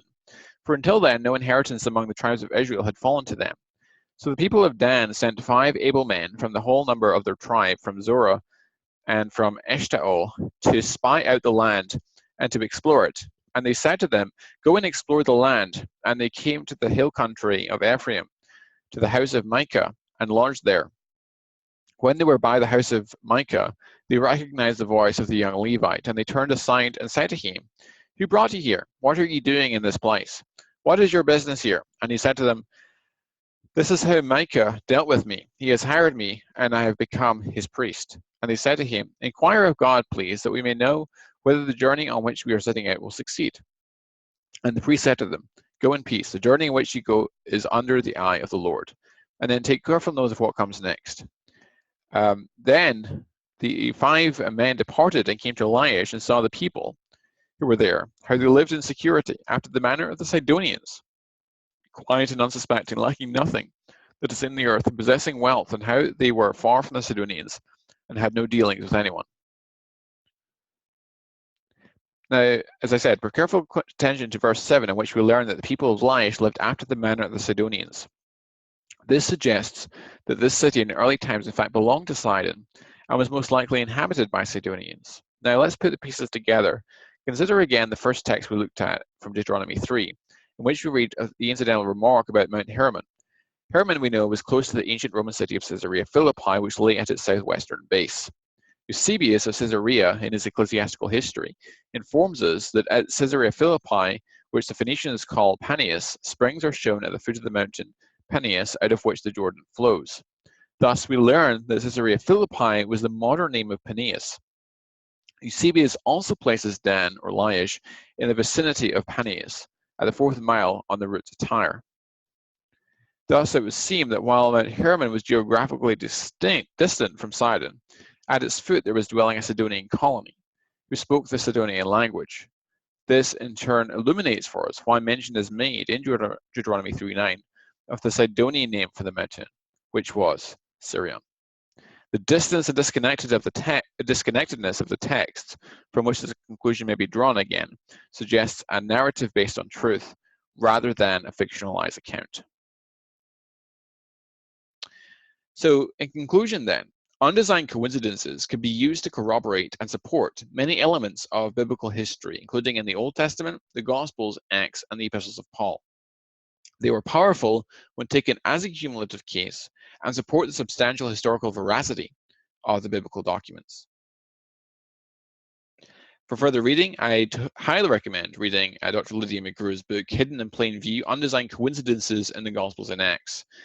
This book just talks about the examples that occur between the Gospels and those which occur between Acts and the Epistles. It doesn't discuss the Old Testament examples, and it doesn't discuss examples that just occur between the Epistles. But it's a highly recommended book. I would suggest that Christians drop whatever book they are reading right now and read this instead, because it's a very, very good book, and I think it makes a very, very compelling argument from a whole range of different coincidences without design among the Gospels and Acts and the Epistles. So finally, then, I want to open up for questions and discussions. So this is the interactive portion of the program. If anyone wants to ask a question, you can submit it using the Q&A button at the top of your screen. You can also click raise hand, and I'll promote you to be a co-panelist and give you the opportunity to dialogue and engage that way also. Alistair submitted a question. Are there examples of undesigned coincidences with prophecy? So not actual events witnessed or in the past, but with events to come. I don't really know what he's getting at there. I can't comment on that at all.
Mark McGee asks, are there any writings about undesigned coincidences by church fathers? The answer to that is no, not, at least not in the early church fathers, if you mean by church fathers, ante-Nicene or post-Nicene fathers.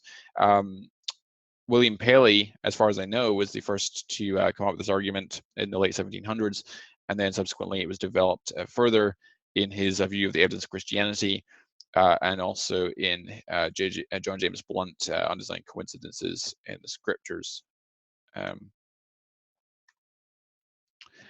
George asks, what has been the atheist and skeptical response to these? Actually, most atheist scholars I'm aware of have not addressed this argument at all. Richard Carrier did post a few comments on his blog attempting to address this argument, but was extremely shallow and basically just said, well, it doesn't take into account the fact that the gospel authors used each other as source material, and also the epistles used Acts and so on. That's completely immaterial to the argument. I mean, Lydia McGrew in her book Hidden in Plain View discusses these possibilities in detail. And I think that the undesigned character of these makes it completely immaterial to the discussion whether or not these are copying one from the other, or using each other as source material.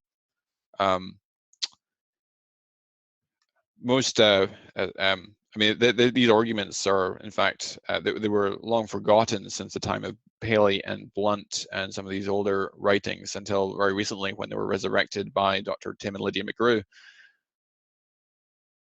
And I haven't seen any decent critiques of these arguments. In fact, when do you, as an anonymous viewer asks, when do you think New Testament scholarship will take this more seriously? I'm hoping that it will become a bigger part of the discussion soon. I think it is particularly powerful in demonstrating the authenticity of the letters of Paul, in particular the disputed works of Paul, such as the Pastoral, Epistles, and so on. And Colossians, and it can also be used to support Ephesians and other letters. And I think that it militates strongly against a common supposition in New Testament scholarship that we only have 7 authentic works of Paul, and the rest are in dispute.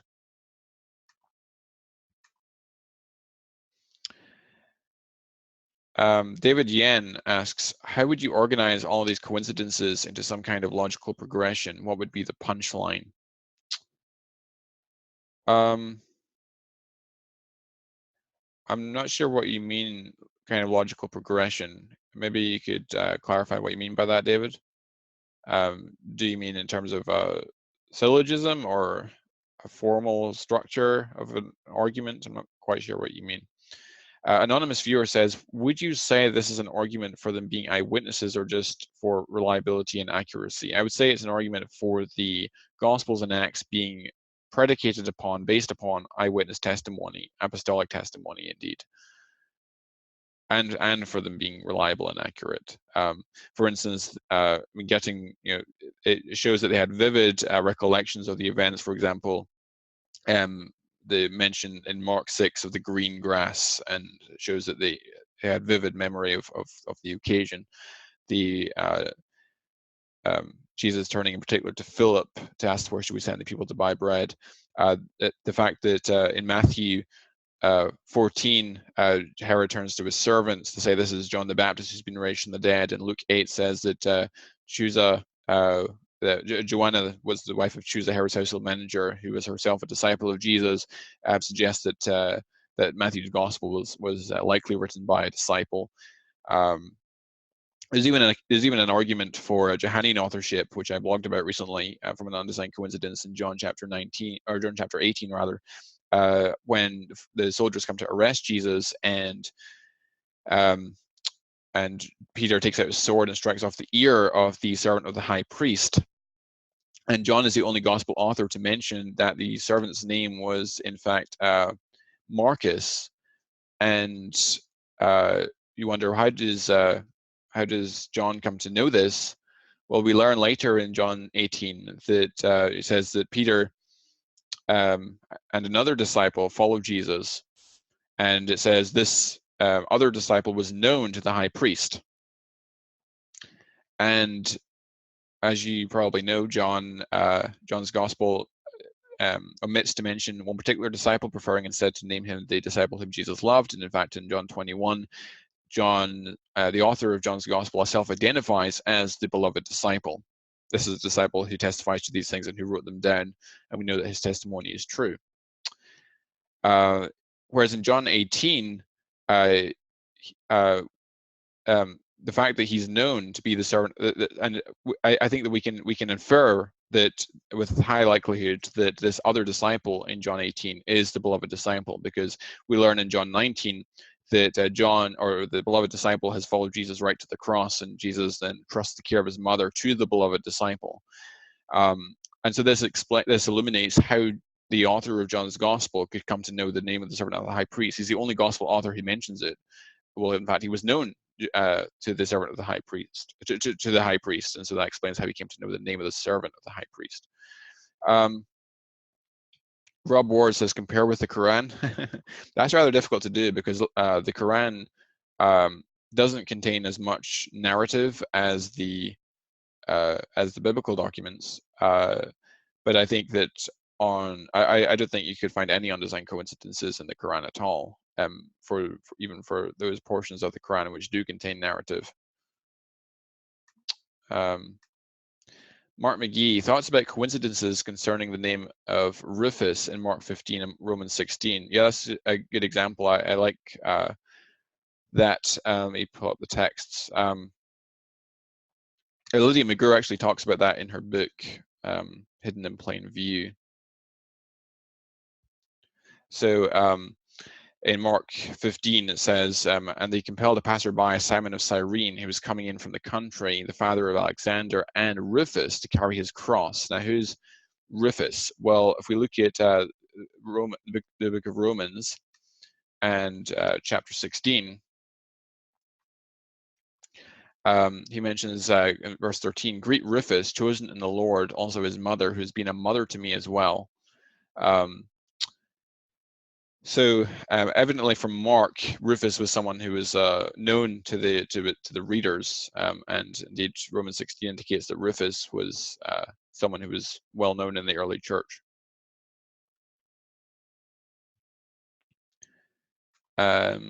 Alistair says, do you think there are more coincidences still to be found given the size of the Bible and time span? The answer is quite probably. In fact, Lydia McGrew recently found another example in the Old Testament that hadn't been documented previously, even by Blunt, and Blunt documented a lot of examples in the Old Testament, so I wouldn't be surprised if there were more examples still to be found. Rob Ward, could this be diagrammed, boxes and lines rather than words to make easier to visualize? Probably. I'll give some thought as to how one might go about that. Anonymous viewer says, do you think they add anything to the arguments that the authors were Mark or one of the other apostles? The coincidences between Acts and Paul seem to strengthen the idea that the two authors knew each other. Well, as I mentioned earlier, I made a case for Johannine authorship of John, using an undesigned coincidence. I also made an argument that Matthew was most likely written by a disciple from the Mark 14 and Luke 8 undesigned coincidence. I'm not, and I think the undesigned coincidences taken as a whole strengthen the idea of the Gospels being written or tracing their source back to apostolic testimony, ultimately. So the answer is yes. Douglas Feather says, sorry if this is off topic. I watched your crucifixion dilemma video. Your argument there starts with the point, Jesus predicts his death by crucifixion, and the rest of the argument follows. If he started with the weaker point, Jesus predicts his death, the argument wouldn't follow so easily, if at all. Yet at least most of the verses you quote only establish the weaker point.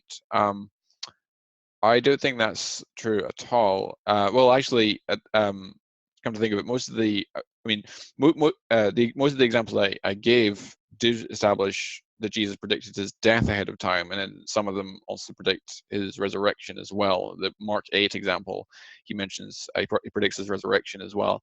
The John 2, 18 and 19 example I gave, Jesus predicts his resurrection from the dead as well as his death. But I don't think my point is weakened in any case, because the Quran specifically rejects not just the resurrection of Jesus, but also the crucifixion of Jesus. So if it can be shown that Jesus predicted his crucifixion or his death by crucifixion ahead of time, then or his death at all, in fact, because the Quran the Quran says that he was ascended into heaven. That's what Surah 4 verse 158 says.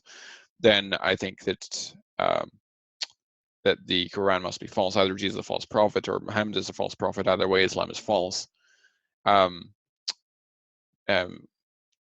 Because it's not simply the case that the Quran rejects Jesus' death by crucifixion specifically, but it also rejects his death because he ascends into heaven, which God raised him towards himself, is what Surah 4 verse 158 says. And the classical interpretation of that is that he was assumed into heaven. David Yen says there are a lot of coincidences, one after another. You've grouped them in your presentation by various categories, such as Old Testament, Gospels, names of rulers. But if you were to present them to an atheist or agnostic, how would you order the coincidences so at the end, the person could walk away with more than just a bunch of coincidences? I think Lydia McGrew does a great job of that in her book, Hidden in Plain View. So let me open up the contents here. She has a part 1 of her book is Hidden in Plain View in the Gospels, and then part 2 is Hidden in Plain View in Acts and the Pauline Epistles. And then I would also add maybe examples between Gospels, Acts, and Josephus, and examples in the Old Testament.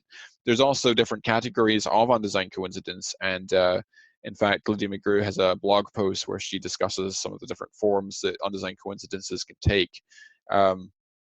She also, within each section, she has so for example, in her section on the Gospels, the first section is the Synoptics explain John, and then John explains the Synoptics, and then the Synoptic Gospels explain each other, and then still more undesigned coincidences. So these are ones that don't take the classical form, and then she has a section on coincidences between Acts and the universally acknowledged Pauline epistles, and then she has one on Acts and other Pauline epistles. So these are ones between Acts and the disputed works of Paul. So that might be a way of categorizing them as well. Alistair says, have Jewish scholars looked at such coincidences in the Old Testament and documented them? I'm not sure. I don't know the answer to that, actually. But I mean, there's a lot more examples in the Old Testament than I gave here. I could give a whole lecture just on the Old Testament undesigned coincidences if you so want. But these are some of my favorite examples from the Old Testament, which I gave today. Rob Ward says, I guess his argument could draw upon non-biblical texts, such as Josephus, exactly, which I gave examples of earlier in the presentation. Any other questions on this material? I'll check the Facebook, see if there's any comments there.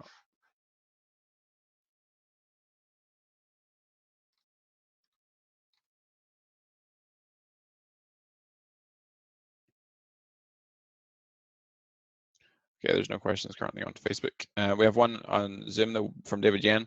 Because there is such a strong bias against the Bible writers, Seaborg, Ehrman, and others, do you think that non-biblical writers coinciding with the Bible are stronger arguments? Not usually. Sometimes, like I like the examples of undesigned coincidences from between Gospels, Acts, and Josephus, like another secular external sources, like what I gave in one portion of my presentation. But I think, I mean, why limit ourselves to that when we have such great examples between the biblical documents, and some of the ones between Acts and the Epistles, and between the Epistles with each other, are extraordinary and spectacular. So I think there is a tremendously powerful argument, especially as a cumulative case. It builds up a very powerful consilience of evidence for the substantial historical veracity of the scriptures. Rob Ward says, has James White addressed this topic, other scholars? I'm not aware of whether James White has done so. Tim and Lydia McGrew both certainly have. And in fact, if you read the introduction, or rather the opening pages of Hidden in Plain View by Lydia McGrew here, we have endorsements from William Lane Craig, from Craig Blomberg, from Gary Habermas, from Paul Meyer, from Craig Keener, from C. Stephen Evans, from Craig Evans, from Sean McDowell, from J. Warner Wallace, from Darrell Bock, from Greg Boyd, from Paul Rose Eddy, from Abdi Murray, from C. John Collins, from Timothy McGrew, from David Marshall, from Frank Turek, from Robert Bowman, from Tom Gilson, and from John Warwick Montgomery. So clearly, some of these big shots in New Testament scholarship are indeed finding this argument persuasive. Anonymous viewer says, would you try and argue for a miracle from undesigned coincidences? It won't be as strong as the resurrection, but I know the links concerning the feeding of the 5,000 is interesting. Well, actually, I gave an example of an undesigned coincidence that pertains to a post-resurrection narrative, namely when Jesus takes Peter aside after the resurrection from the dead. And in fact, there's other examples that pertain to miracles as well. In fact, Lydia makes the point that it is not the case that you've got undesigned coincidences that just pertain to the naturalistic aspects of the story, and then you don't have any pertaining to the miraculous aspects of the story, but rather you've got a random distribution where you've got both miraculous and non-miraculous events being confirmed.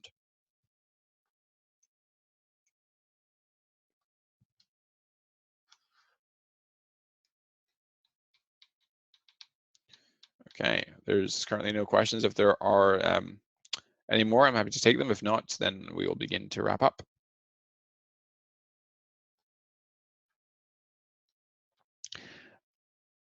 David Yen says, are undesigned coincidences synonymous with fine-tuning?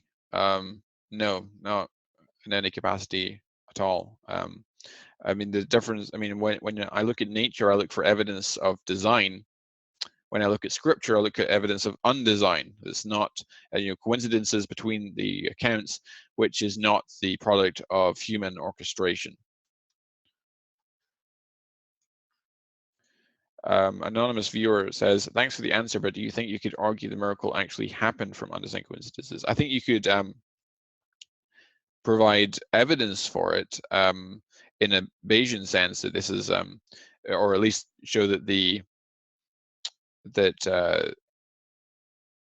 event that's being reported is based on real events. I think we can show that in any case that the authors of the Gospels and Acts are reliable witnesses, that they report things which actually took place, that they are trying to record history, that the Gospels and Acts are based upon apostolic and eyewitness testimony, which is credible.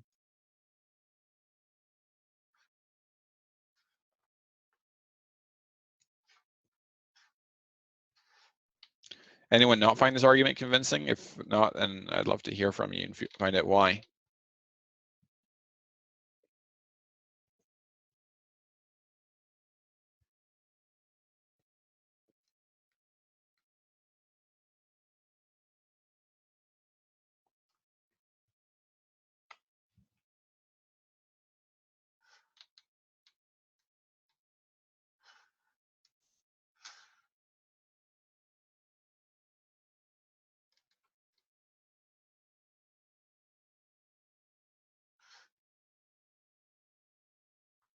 Okay, if there are no more questions, I'll wrap up. Callum says, I think it's very strong, especially cumulatively speaking, but I guess the talk in scholarship places doubt. Or the lack of talk in scholarship places doubt. Well, this is an argument which has been largely forgotten until Lydia and Tim resurrected it very recently.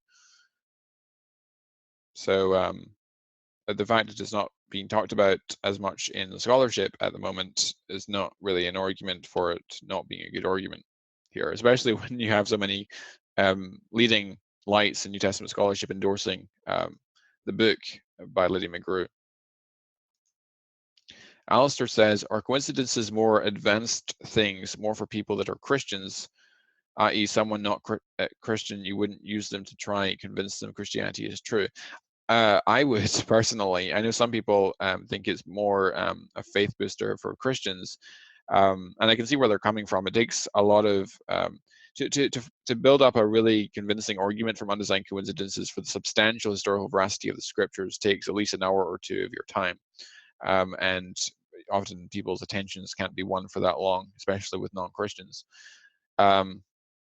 But I think certainly if I have enough time to sit down with someone and go through the argument, I think it can be a very convincing argument. And I often use it, in fact, in my debates and my argumentation for specific things, such as that Jesus prophesied ahead of time his death and resurrection. About the burial, I use it now in conjunction with the resurrection arguments to show that Jesus indeed was buried in a tomb by Joseph of Arimathea, and things of that nature.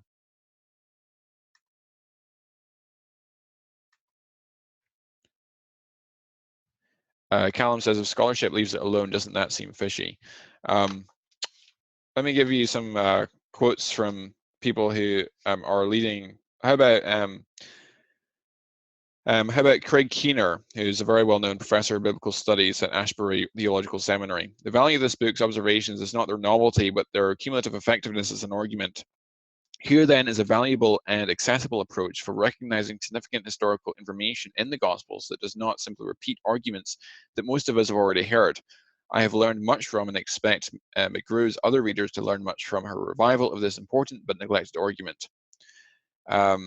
Or what about Craig Evans, who's a distinguished professor of Christian origins at Houston Theological Seminary, Houston Baptist University. Often, the incidental details in a narrative are what convince modern critics that the ancient writer is telling the truth. When these details exhibit verisimilitude, that is, agree with the realities of the past, we give the ancient source the benefit of the doubt. And hidden in plain view, Lydia McGrew shows that apparent discrepancies often point to independent and reliable contact with the actual events of the Jesus story. What we have here is yet additional evidence of the verisimilitude of the New Testament Gospels. What about Darrell Bock, who's Senior Research Professor of New Testament Studies at Dallas Theological Seminary? He writes, hidden in plain view takes many almost seemingly aside remarks and shows how they are connected to things said elsewhere in Scripture. It is an intriguing concept executed well. The result is not only a fascinating read, but a deeper appreciation for the connection Scripture makes. So there's in fact, Greg Boyd, who's also co-author of the Jesus Legend, writes, though I've studied Christian apologetics for almost 4 decades and have written several apologetic works, I must confess that I never took the argument from undesigned coincidences very seriously until I read this book. I was pleasantly surprised by the compelling cumulative case Lydia McGrew makes for the historical veracity of much of the New Testament on this basis. All who want to be prepared to give a rational defense of their hope in Christ ought to include this well-written and powerfully argued book in their apologetic toolbox. C. John Collins, who's a professor of Old Testament, says, in this engaging book, Dr. McGrew shows that the Gospels and Acts are worthy of our confidence in their historical reliability. In case after case, she demonstrates that these accounts display the features of actual testimony, especially in the way that sources whose authors surely did not collude, nevertheless complement one another. Dr. McGrew explains that she has not pioneered this line of argument, but has reinstated it from 18th and 19th century worthies. She has done more than that, however. With a combination of disciplined imagination and clear thinking, she has brought freshness and vigor to the discussion. She also rightly insists that we do not need to agree with every point she makes to appreciate the force of the cumulative argument. Thanks, Dr. McGrew. So, yeah, as you can see, there's many others scholars who write blurbs for the book as well, which you can go and check out for yourselves. David Yen says, where would you put this in your arsenal of arguments after the cosmological and moral arguments? Well, the cosmological and moral arguments are arguments for God's existence, and this, of course, is one argument in my arsenal for the truth or veracity of the gospel or the good news of Jesus Christ. So I would put it in a different category to those, because the cosmological and moral arguments are arguing for a generic deity, whereas this and argument for the resurrection and the argument from fulfilled messianic prophecy and so on are arguments for the truth of the gospel. Mark McGee puts forward a comment. As a former atheist, I would have found the argument of undesigned coincidences as a strong addition to a cumulative case for the credibility of the scriptures.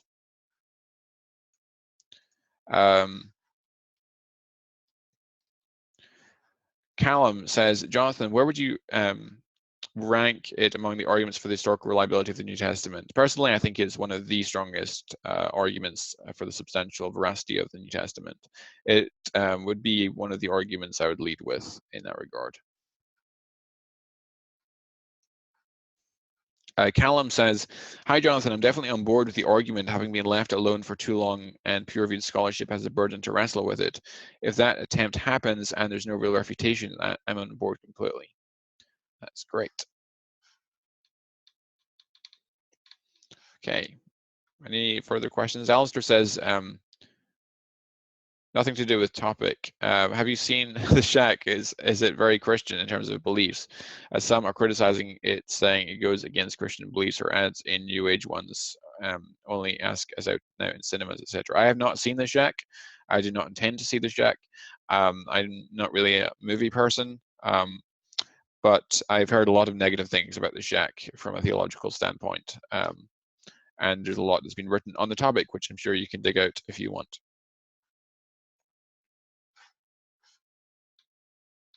David Yen, would it be useful for the next step in undesigned coincidences to be in the classical writings so as to show that the biblical ones are not the only ones? For sure, that sounds like an interesting project. In fact, as kind of a negative control, I would love someone to try and do an undertaking to find undesigned coincidences in the Book of Mormon and see how they get on. A work of literature that we know is a fraudulent piece of writing.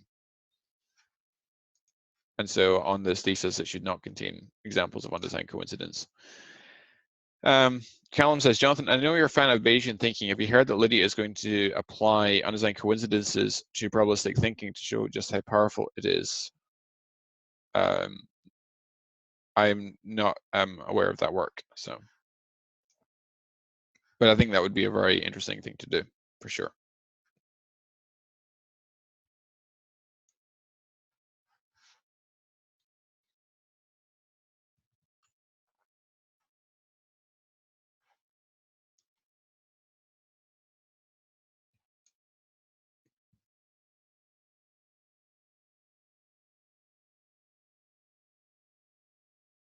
Any further questions, or shall we wrap up at this point? That is kind of anonymous viewer says this is kind of like what Warner does, isn't it? I assume you mean do you mean J. Warner Wallace or someone else? Yes.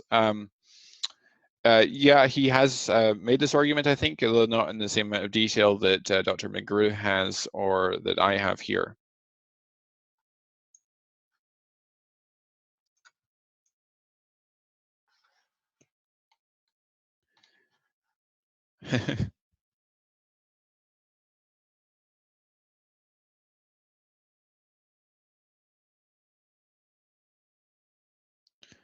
Anonymous viewer is asking when you use the next Guerrilla Christian. I haven't sorted the date out for it yet, but hopefully in the near future I'll run another Guerrilla Christian panel for y'all. David Yen says, did Lydia's book attempt to cover all of the coincidences, or is there a volume two to be written? Well, Lydia doesn't cover all the undesigned coincidences. She only covers the ones that occur or rather that pertain to substantiating the veracity of the Gospels and Acts. She doesn't cover the ones that just occur between the epistles, and she doesn't cover the ones that occur in the Old Testament.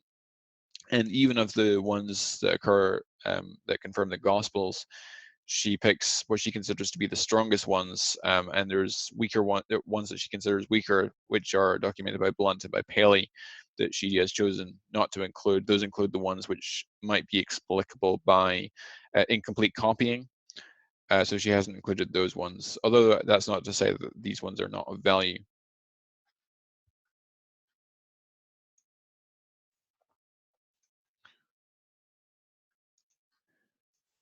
Alistair says, do you have books out yourself, Jonathan, or planning a series? I don't have any books written. I've contributed to several books, either editing them or updating them or contributing chapters to them, but I don't have my own book. And at the moment, unfortunately, I'm too busy because I am working on a PhD and also doing a bunch of other things. But when I finish my PhD, hopefully I will be able to get out a few books for sure. Yes, I contributed to the Dictionary of Christianity and Science, someone asked. I can, if you have the volume, I contributed the entry on Richard Dawkins. I contributed the entry on the selfish gene. I contributed the entry on epigenetics, and I contributed the entry on the conflict thesis.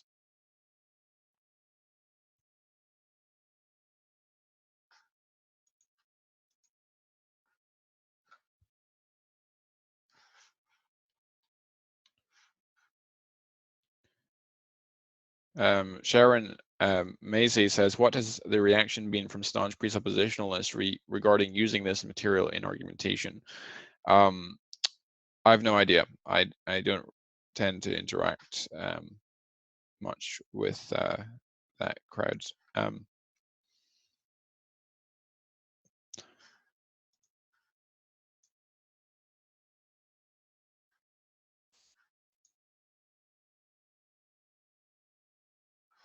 Anything else? If folks want to come up to the panel for some after show discussion, then feel free to raise your hand and I'll promote you to be a co-panelist.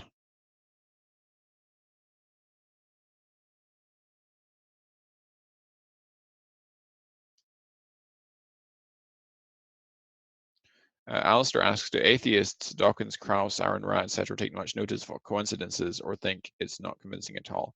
I'm not even sure if they're aware of these things, to be honest. I don't think they are.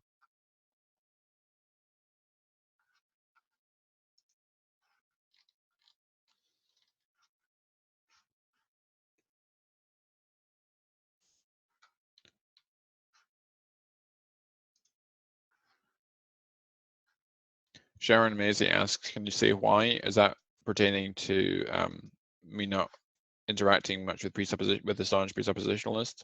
The reason is I personally don't find presuppositionalism at all convincing. I mean, certainly there are presuppositional arguments, including the moral argument, the transcendental argument, and so on. And I think these have some merit, but as an all-encompassing approach or methodology for apologetics, I find it to be very, very weak, and at the end of the day, is rather circular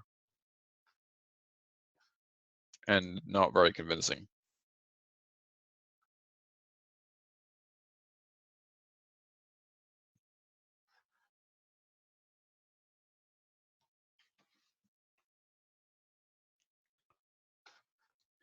Anonymous viewer says, Jonathan, would you consider getting someone on to talk about eyewitness memory and reliability? For sure. Do you have any suggestions? Richard Balcom might, perhaps, I don't know. Anonymous viewer says Ehrman goes for it. Yes, I've tried about a year ago, more than a year ago now, to get Ehrman on the webinar to discuss with us, but he was too busy. Maybe I'll drop him another email and ask if he's up for it at the moment.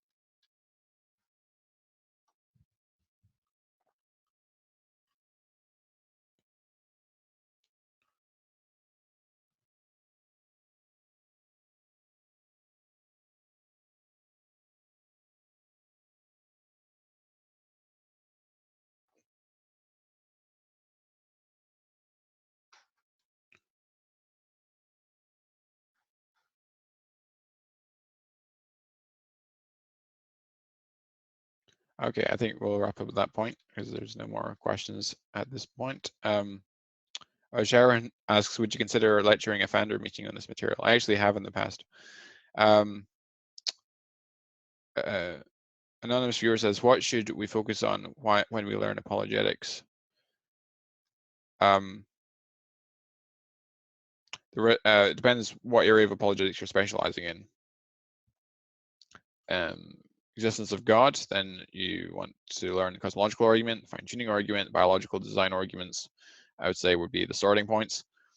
If you want to look at the truth of the gospel, then looking at this sort of argument, and also the argument for the resurrection, the science of understanding of Jesus, and Richard Balcomb's book, Jesus and Eyewitnesses, and your argumentation covered there, and a whole bunch of stuff like that.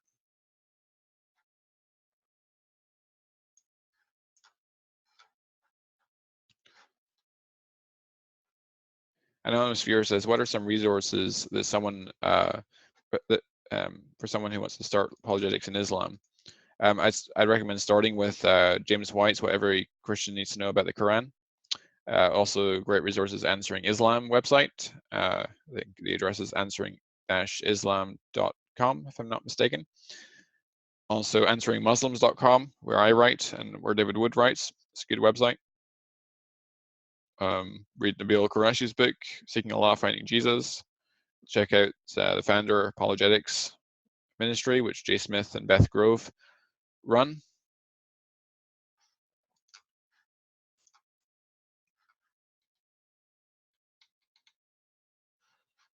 Okay. Anyone want to join me in the panel before we finish? For some after show banter?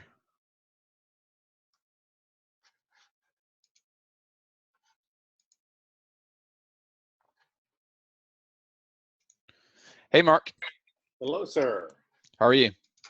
Very good. Excellent, excellent presentation. Very, very good. Thank you. Yeah.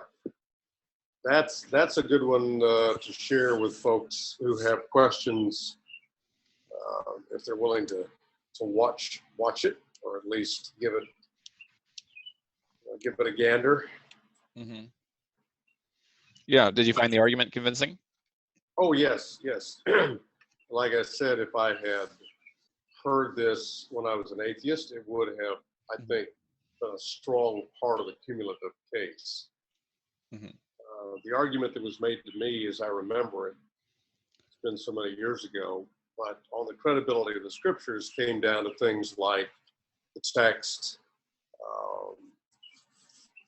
I remember there being some comparisons on the synoptics, how they supported each other. I'm trying to think of some of the other things. The external texts, comparing Tacitus, Josephus, etc. But I don't remember ever hearing anyone talk about the undesigned coincidences.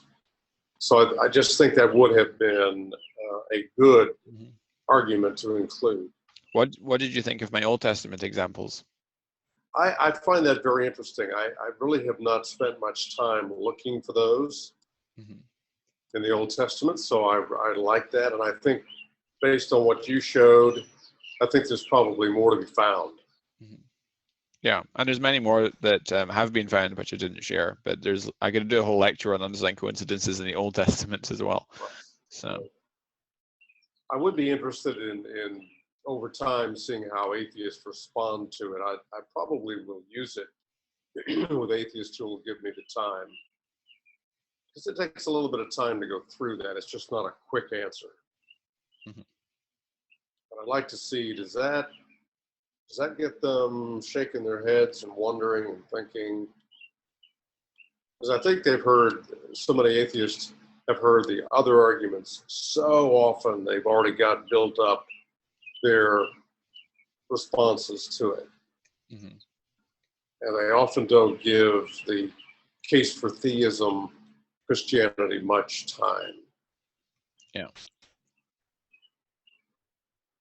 But I like that the argument shows that the Gospels and Acts are based upon apostolic testimony and that of eyewitnesses, credible eyewitnesses. Right. And I like also that it can be used to show that all 13 letters of Paul came from Paul's hand, which is very, very powerful. Yes, I agree. Seems to be very little question among the church fathers that Paul wrote them. Yeah. But there's been so much modern opposition to some of the letters. There's even an arguable undesigned coincidence, which I found in 1 Peter 5, where Peter mentions in passing, sending greetings from Mark, my son. Mm-hmm. And Richard Balcom has documented evidence internal to Mark's gospel that Mark is based upon the preaching of Peter. And then you've got the 2nd century church fathers who tell us that Mark got his material from Peter, and that Mark was a disciple of Peter. And so you put that, and then so that might be more corroboration also of the epistle of 1 Peter, which is interesting because 1 Peter actually affirms the deity of Christ. And so that shows us that the deity of Christ goes right back to the disciples themselves. You don't really need that to show that, but that would be evidence that's consistent with that. And we also, if we take the book of Acts to be substantially reliable, which I think this argument shows, and there's also examples between Acts and external sources as well. And there's just so many of them between Acts and the epistles, that if Acts can be taken to be a reliable source, then it can be taken to tell us about the early apostolic testimony, which shows us that indeed the resurrection was the earliest proclamation by the disciples. I mean, you don't even need Acts to show that, because you can also say, okay, 1 Corinthians 15, Paul notes that he passes on this creed first of all, and then he goes on to talk about whether then it was I or they, so we preach, so you believe. So what he's been preaching to the Corinthians concerning the resurrection has previously been preached by the disciples themselves. But even if you ignore Acts, you still have support for that. But the book of Acts shows us this is what the earliest disciples are preaching. And if you read my article on Peter's sermon in Jerusalem in Acts 2, I show that he actually affirms the deity of Christ there, because he basically takes his prophecy from Joel 2 and then says it's been fulfilled because now Jesus has poured out his spirit in all flesh, just as Acts 2 says Yahweh will pour out his spirit in all flesh. And so you can show that from the book of Acts, if we take it to be historical, that that's the earliest proclamation of the Jerusalem church.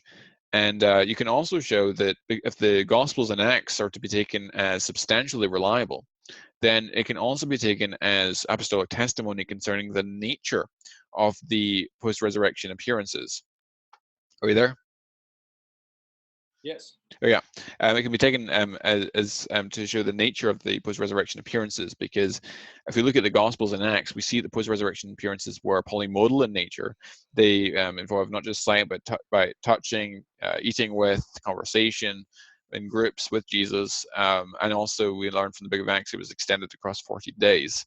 If that's what the earliest Christians believe, and since we can show the Gospels and Acts come back to apostolic testimony, then that militates very strongly against the kind of hallucination and vision hypotheses that purport to explain away the post-resurrection appearances. We have very, very strong evidence that the earliest Christians were proclaiming Jesus had risen from the dead and had appeared to them. We also have strong evidence that they were willing to suffer and die for this. So they were at least sincere. How did they come to sincerely believe that? Well, given our information now, acquired from showing the substantial trustworthiness of the Gospels and Acts, and they come back to apostolic testimony, now we can show that the original followers of Jesus believed Jesus to have appeared to them over 40 days and having appeared in polymodal fashion. touching, eating with, group conversations with. And so it's very difficult to explain away these post-resurrection appearances in view of anything other than the resurrection of Jesus himself. Also, it's interesting, we can use it to show, so I give an example for Paul talks about his sufferings that he encountered, that Timothy witnessed, right, in Derbe and Lystra.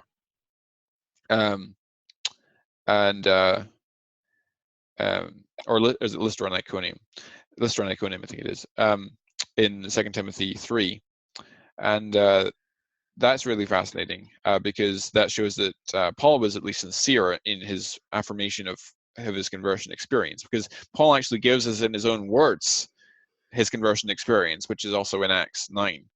And he gives it in Galatians, and he gives it in 1 Corinthians 15, he gives it elsewhere.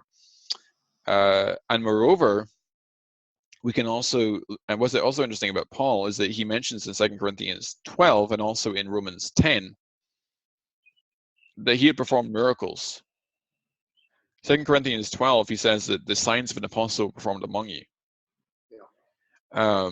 And he doesn't tell us about the nature of those miracles. It's interesting that Acts doesn't mention any miracles performed in Corinth, but he does mention, and the fact he doesn't mention any miracles performed in Corinth suggests that they're actually independent of each other, right? So Paul's not writing about the miracles in Ephesus because he read Paul write to the Corinthian church telling him about the miracles he performed in Corinth. But in Acts 19, Paul, after having been in Corinth, he goes, he's in Acts 19, he's in Ephesus. And it says in verse 11, and God was doing extraordinary miracles by the hands of Paul, so that even handkerchiefs or aprons that had touched his skin were carried away to the sick, and their diseases left them, and the evil spirits came out of them. So Paul was a miracle worker according to his own testimony, and according to his traveling companion Luke, he was an eyewitness as well. And these are independent of each other. So that's tremendously powerful evidence, an argument for the truth of Christianity as well. One of the things I like, I mean, there's so many things I like about Lydia's book, but one of them are the tables. Yeah. You know, thinking about it, how if you only have a very small amount of time to discuss this with someone who disputes the authenticity, credibility of the gospel accounts or Paul's accounts, you can go to those tables and they very quickly give you the coincidences and where you find them. Mm-hmm. So I find that helpful. Yeah. Do you think that you would use this argument with an unbeliever? Oh yes, absolutely. Mm-hmm. If depending on what is causing them unbelief, if it's the authenticity of scriptures, or if it falls within this area, absolutely I would use it. Mm. I'll use anything that I think would have either did work with me or would have helped me. Yeah. There's some arguments that I think you and I have discussed this before. There are some arguments out there that some people use. I don't use them only because either if I heard it, it didn't convince me, or I don't think it would have convinced me. You know, I just try to use the things that I really think will work, because oftentimes you have just such a limited time in talking with unbelievers. Yeah. I like this one. I like this. Yeah. Had you heard of any of the Old Testament cases I gave before? No, I had not. Okay. You had either written about it or talked about it months ago, mm-hmm. and I can't remember which it was, but that's when I started looking at some of your examples. Mm-hmm. And today you gave some more, mm-hmm. and I find those fascinating to see, because I think that again is part of the support for the historicity of the Old Testament. Yeah, especially when we've got I give an example supporting, Genesis and Abraham and Isaac and Rebecca and stuff, which goes right back to the origins of Judaism. And also I gave one supporting corroborating the historicity of David and Absalom and Ahithophel, and I gave one on corroborating the conquest of Jericho and I gave one on also to do with the conquest as well in Mount the mountain there. It was had a Cydonian settlement at its base. So really fascinating things. Yeah, I think the more information we have like that, it just helps all people who want to witness to other people. Mm-hmm. Because when we're listening, we're asking questions and we're listening to people's responses as to why they have difficulty believing. Hopefully, we'll have some of these kinds of things in our arsenal to be able to pull out and share with people. Yeah. So thank you for doing this. Thank you. Yeah. And thanks to Lydia too. Yep, absolutely.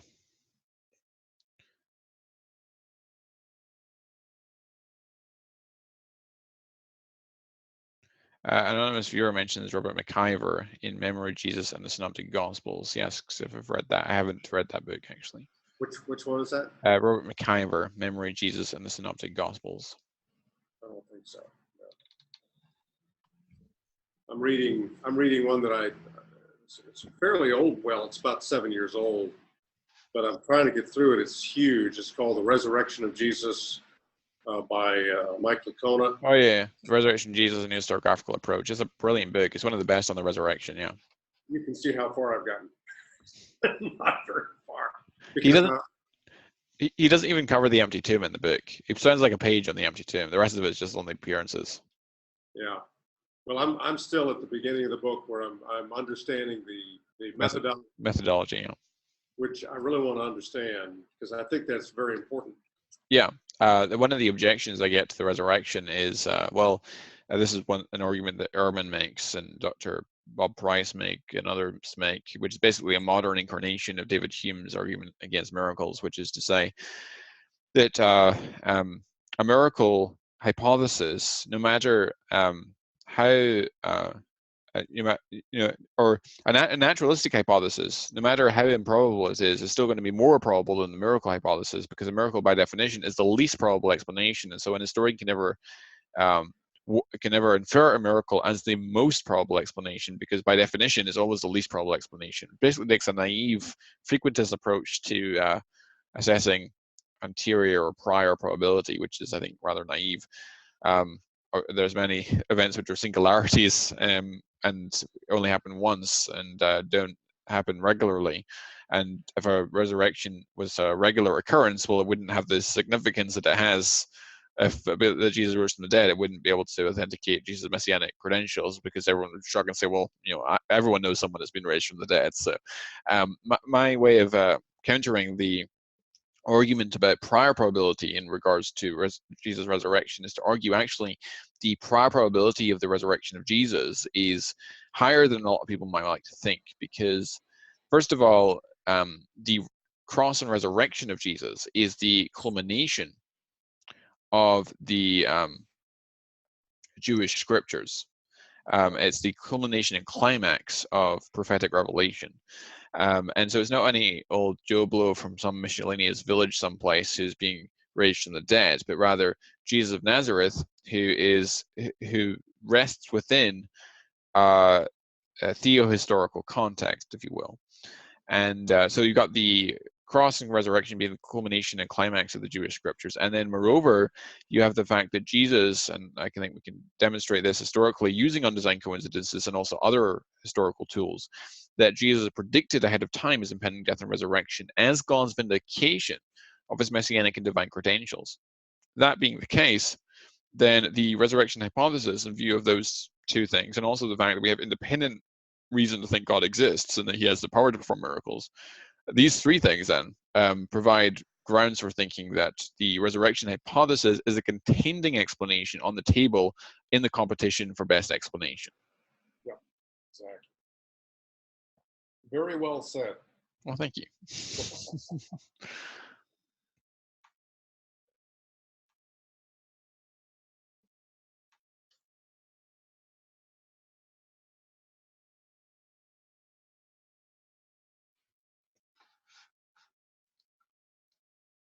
Anonymous viewer asks, Jonathan, you don't like minimal facts, do you? I think it has weaknesses. I mean, I did a debate actually on minimal facts with a Jewish skeptic called Michael Alter. Did you hear that debate, Mark?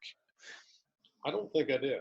Okay, I did a debate on Primary Christian Radio with Michael Alter on Did Jesus Rise from the Dead, where we discussed the minimal facts. I would use it if I only have a short period of time to discuss with someone. If I have a much longer extended period of time, I'd much prefer a cumulative case. I find with a minimal facts approach that we kind of, because basically the minimal fact says that you only use facts which are both well confirmed evidentially, and secondly, which are supported by the consensus of scholarship. Now, personally, I don't give 2 cents about what modern scholarship says. I care about what the evidence shows. And so if someone says, well, the consensus of scholarship is this, I want to know, okay, what reasons brought the consensus of scholarship to this?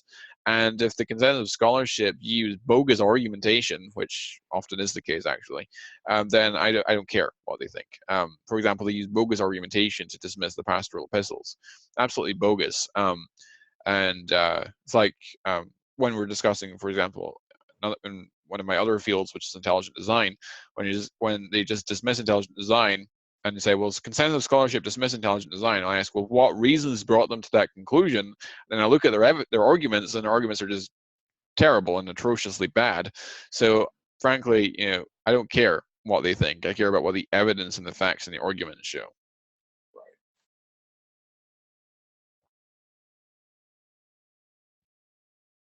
And frankly, in future debates, I will no longer be limiting myself to using only the undisputed works of Paul in making my case for what Paul believed, because I don't see any need to do that. Because if anyone says, well, I don't believe Paul wrote whatever, I'll say, well, you're wrong. Here's why. I'll shower them with evidence. I agree. I don't think we should let the arguments of the unbelievers limit our use of the Word of God. Yeah. Because I think there's power in it. Just because they don't want to accept it, I think there's power in the Word. Jesus talked about you will live by the Word of God.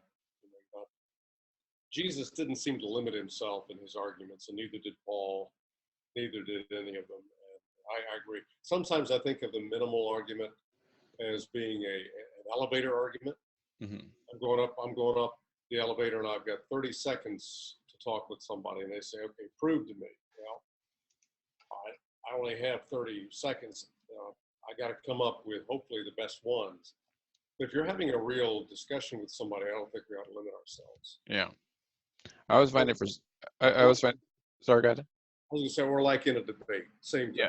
I know you're limited to some degree with the time, but still, yeah, I agree with you. Yeah. I was finding it frustrating on Facebook when I mentioned in a status update on Facebook the evidence for the gospel, and then you get all these atheists saying, what's the evidence for the gospel? Like, I'm not going to explain it to you in a Facebook comment, right? If you want to talk about it, give me 2 hours of your time and I'll shower you with it. But it's not something which can be given in like a space of 2 minutes.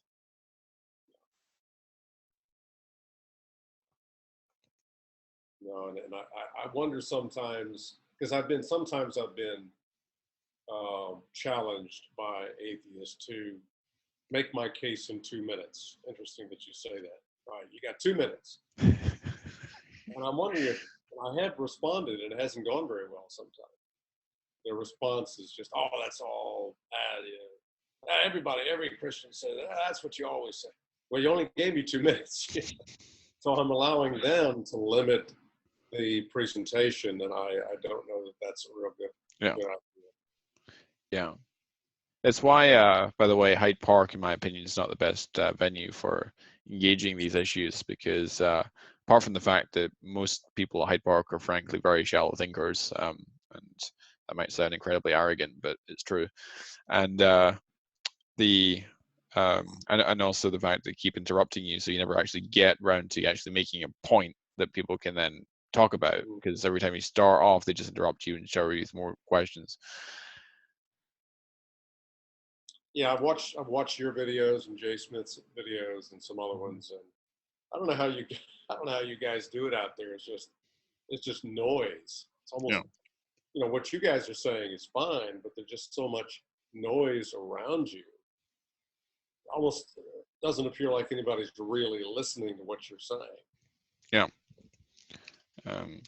Everyone at Hyde Park thinks they're an expert and everything, and the atheists actually, surprisingly, at Hyde Park are even more shallow than the Muslims at Hyde Park, which is quite an achievement. The atheists at Hyde Park all think that they know everything about evolution, for example, and then they try to argue evolution with me, and then I can make their arguments much stronger than they can for their position, which is quite fun. By the way, I read one. I guess I read either one or two of your entries in the dictionary for Christianity and Science. Very, very well done. I hadn't read all of. You mentioned 4. Yeah, I'd written 4. I found 2 of them, and I found them very, very good. I'll look for them. Good. Which ones did you read? Do you remember? I'd have to go get the book. Okay, sure. I wrote the one on epigenetics. I wrote the one on Richard Dawkins. I wrote the one on the salvage gene, and I wrote the one on the conflict thesis. I know I read the one on the selfish gene. Okay. I may have read the one on Dawkins too, but the other 2 I haven't read. Okay. I haven't come across those yet. Cool.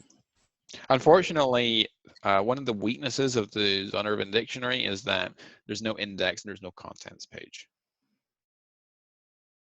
Yeah, which is I think it's a big weakness in the book, personally. I wonder why they did that. Yeah, I don't know. Do you know Chris Reese? Yes, he was the one that I corresponded with in regards to the book. Right. Yeah. I think overall it's a good book. It's very helpful, but you do have to just look things up alphabetically to see if they're there. Yeah. So when I got it, I spent a lot of time just going through it and just seeing what was there. And then once I know what's there, then I can go back and remember. But you're right, without having that content, you can't do a quick search for, I wonder if they have this.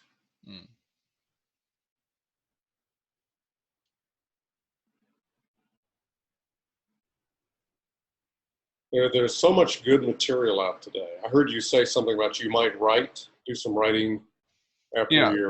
When I finish the PhD, I've got several ideas for books I'd like to write. I think I would only write to contribute rather than repeating what everyone else has done. So I've got some ideas in terms of intelligent design arguments I would like to make in the future, but at the moment I just don't have time. So I just need to continue doing what I'm doing, and then hopefully I'll probably get around to writing books in the next couple of years, I imagine. Very good. I look forward to reading those. I still run up. I think there's this one atheist that I've been talking to. I think we're done, only because he doesn't want to continue it. He and so many people just believe that intelligent design is pseudoscience, and it's sometimes it gets very hard to get them to look past their confirmation bias, the presuppositions, or whatever causes them to think that. Because I tried to point out to him, he was saying, well, it has to be peer reviewed and pseudoscience, and I said, wait a minute. So I said, let's talk about what would you view as being a credible scientific article. Well, it has to be written by a credible peer-reviewed scientist. Well, all right. Using your definition, if there are credible peer-reviewed scientists out there who believe in God, who believe in God creating, or believe in intelligent design, would you then believe that intelligent design is credibly scientific? He says, no. Intelligent design is pseudoscience. So sometimes you just can't get them. They move the goalposts. They want to know, has intelligent design been peer reviewed? Well, yes, it has. Well, and then they want to know the next thing, and then you show them that too, and then this is the next thing, and then does intelligent design make testable predictions? Yes, it does. Here they are. Then, well, are there biologists who support intelligent design? Yes, there are. Here's a list of hundreds and hundreds of them. Oh, well, Is intelligent design true then? Well, it's a different question from is it science? Or is intelligent design falsifiable? Well, first of all, philosophers of science have long disregarded Karl Popper's falsificationism as a criteria for demarcation, but be that as it may, yes, intelligent design can be falsified. And then, well, still not science, and then they'll have to try and find something else. And so it's always like, it's almost as if they've already got the conclusion and they're just trying to find reasons to support it rather than actual coming to that conclusion based on having carefully examined the evidence. Well, it is a typical atheist ploy or tactic to just make these general statements and just keep repeating them over and over and over again and not really addressing the issue. I know because I did it, and so many atheists do that. So yeah. I don't know whether have you ever heard of a book that addresses that issue of how to help get atheists or unbelievers over that hump of seriously looking at the science behind intelligent design? It's difficult. I mean, I'd love to have a platform to speak to a gathering of materialist secular scientists and present the arguments for intelligent design to them. I'd love to have them seated in a room with the doors locked so that they have to sit and listen and see how they react to it. Because I think a lot of them are just ignorant. I think that it's not the case that they just considered the arguments and haven't found them persuasive. They just don't even know the arguments. In fact, Günter Bachelay, do you know Günter Bachelay? Yes. You know the story of how he got on board with intelligent design? You had an impact on him. Yeah, before I knew him though. Because when I met him, he was already into intelligent design. So I met him before he was a Christian, but by that point he was already persuaded by the arguments for design and biology, and he's an evolutionary biologist. Right. But the story is that it was Darwin days, and he worked at the museum, and this is public record, so it's okay for me to say this, but because this is actually on a DVD that he produced with the was it with Illustrated Media? Certainly with Discovery Institute. I don't think it was Illustrated Media, but it was with Discovery Institute. It was concerning Behe's book. But anyway, he had so basically there was a display for Darwin Day in his museum. And basically he wanted to set up a display to mock intelligent design and creationism. So he put this display up with, on one side of the scales was Darwin's Origin of Species. On the other side of the scales was all the intelligent design books and DVDs he could find. And the idea, so Darwin's book outweighed them all. And so basically the idea was that Darwin's book is more profound than all of these intelligent design books put together.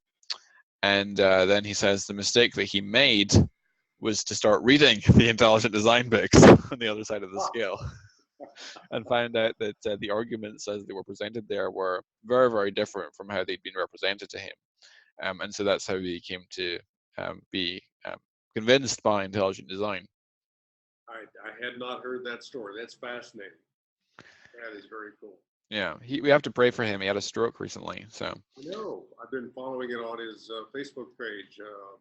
Sounds like he may be getting a little better. Yeah, I think so. Yeah. I am praying for him. I want to see him come all the way back.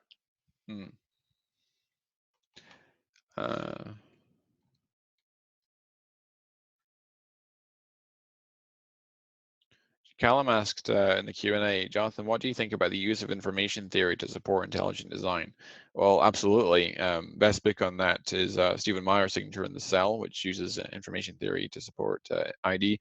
There's different theories of information, of course. Claude Shannon was a famous mathematician in the 20th century who pioneered the idea of Shannon information, which is information in the way that Claude Shannon defined it correlates with reduced uncertainty. So if I say that the world is going to end tomorrow, I am conveying a lot more Shannon information than if I say it's going to rain tomorrow, because in England, northeast England always rains, so it's not conveying a lot of surprising or it's not reducing a lot of uncertainty, because we're kind of expected it might rain tomorrow anyway. But it'd be very surprising and unexpected if the Earth ended tomorrow, so it'd be conveying a lot more Shannon information than if I just simply told you that it's going to rain tomorrow.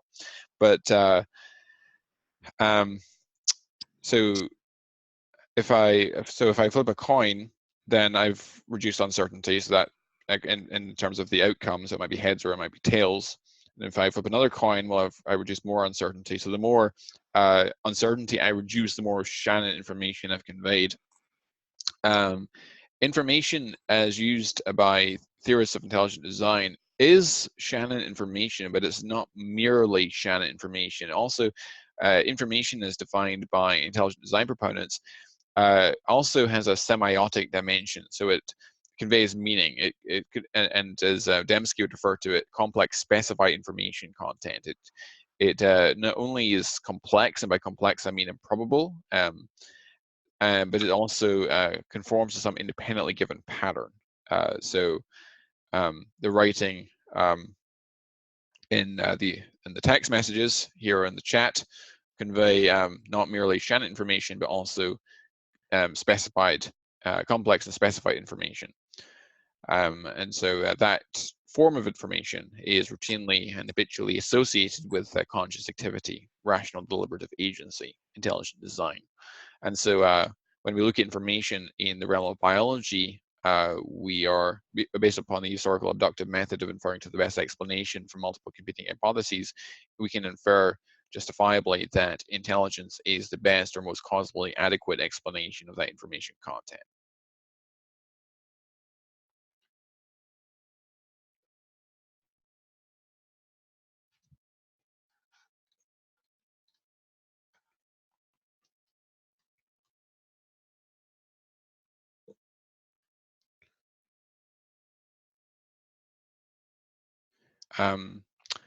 So Kyle linked me to an article which apparently tries to refute that idea. I've heard some, I haven't read the article, but I'll go and check it out. But I read some critics, for like Jeff Shallot and others, Wesbury and all these other chaps who are mathematicians, and try to combat the Dembski idea of specified complexity by pointing out that it's incoherent to talk about specified complexity.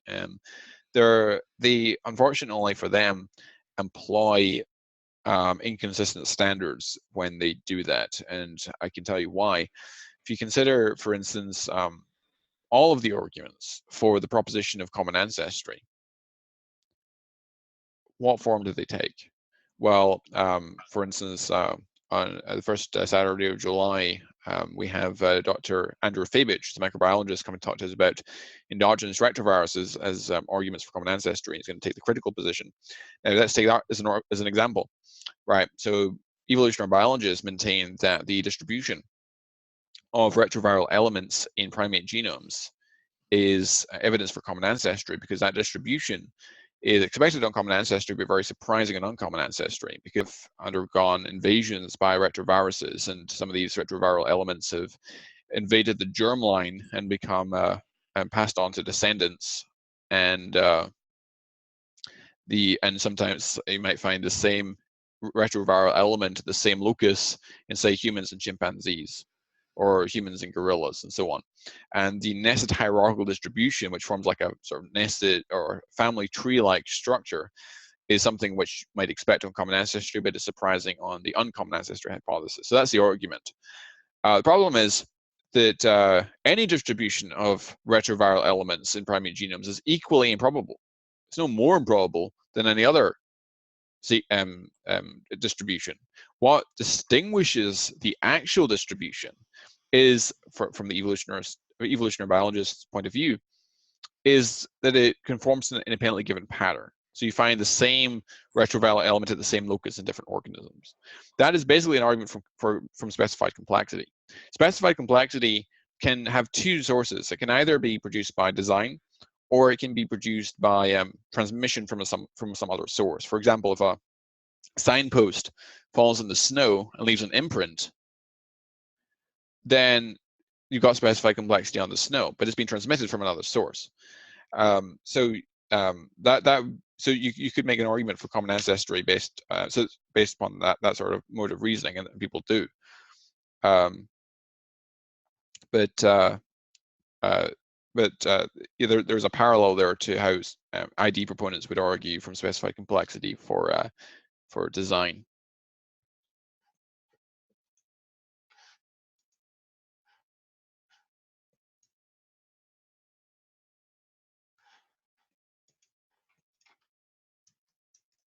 Okay, I'm going to head off. Thanks, guys, for joining us this week, and I'll see you guys all next week, Lord willing.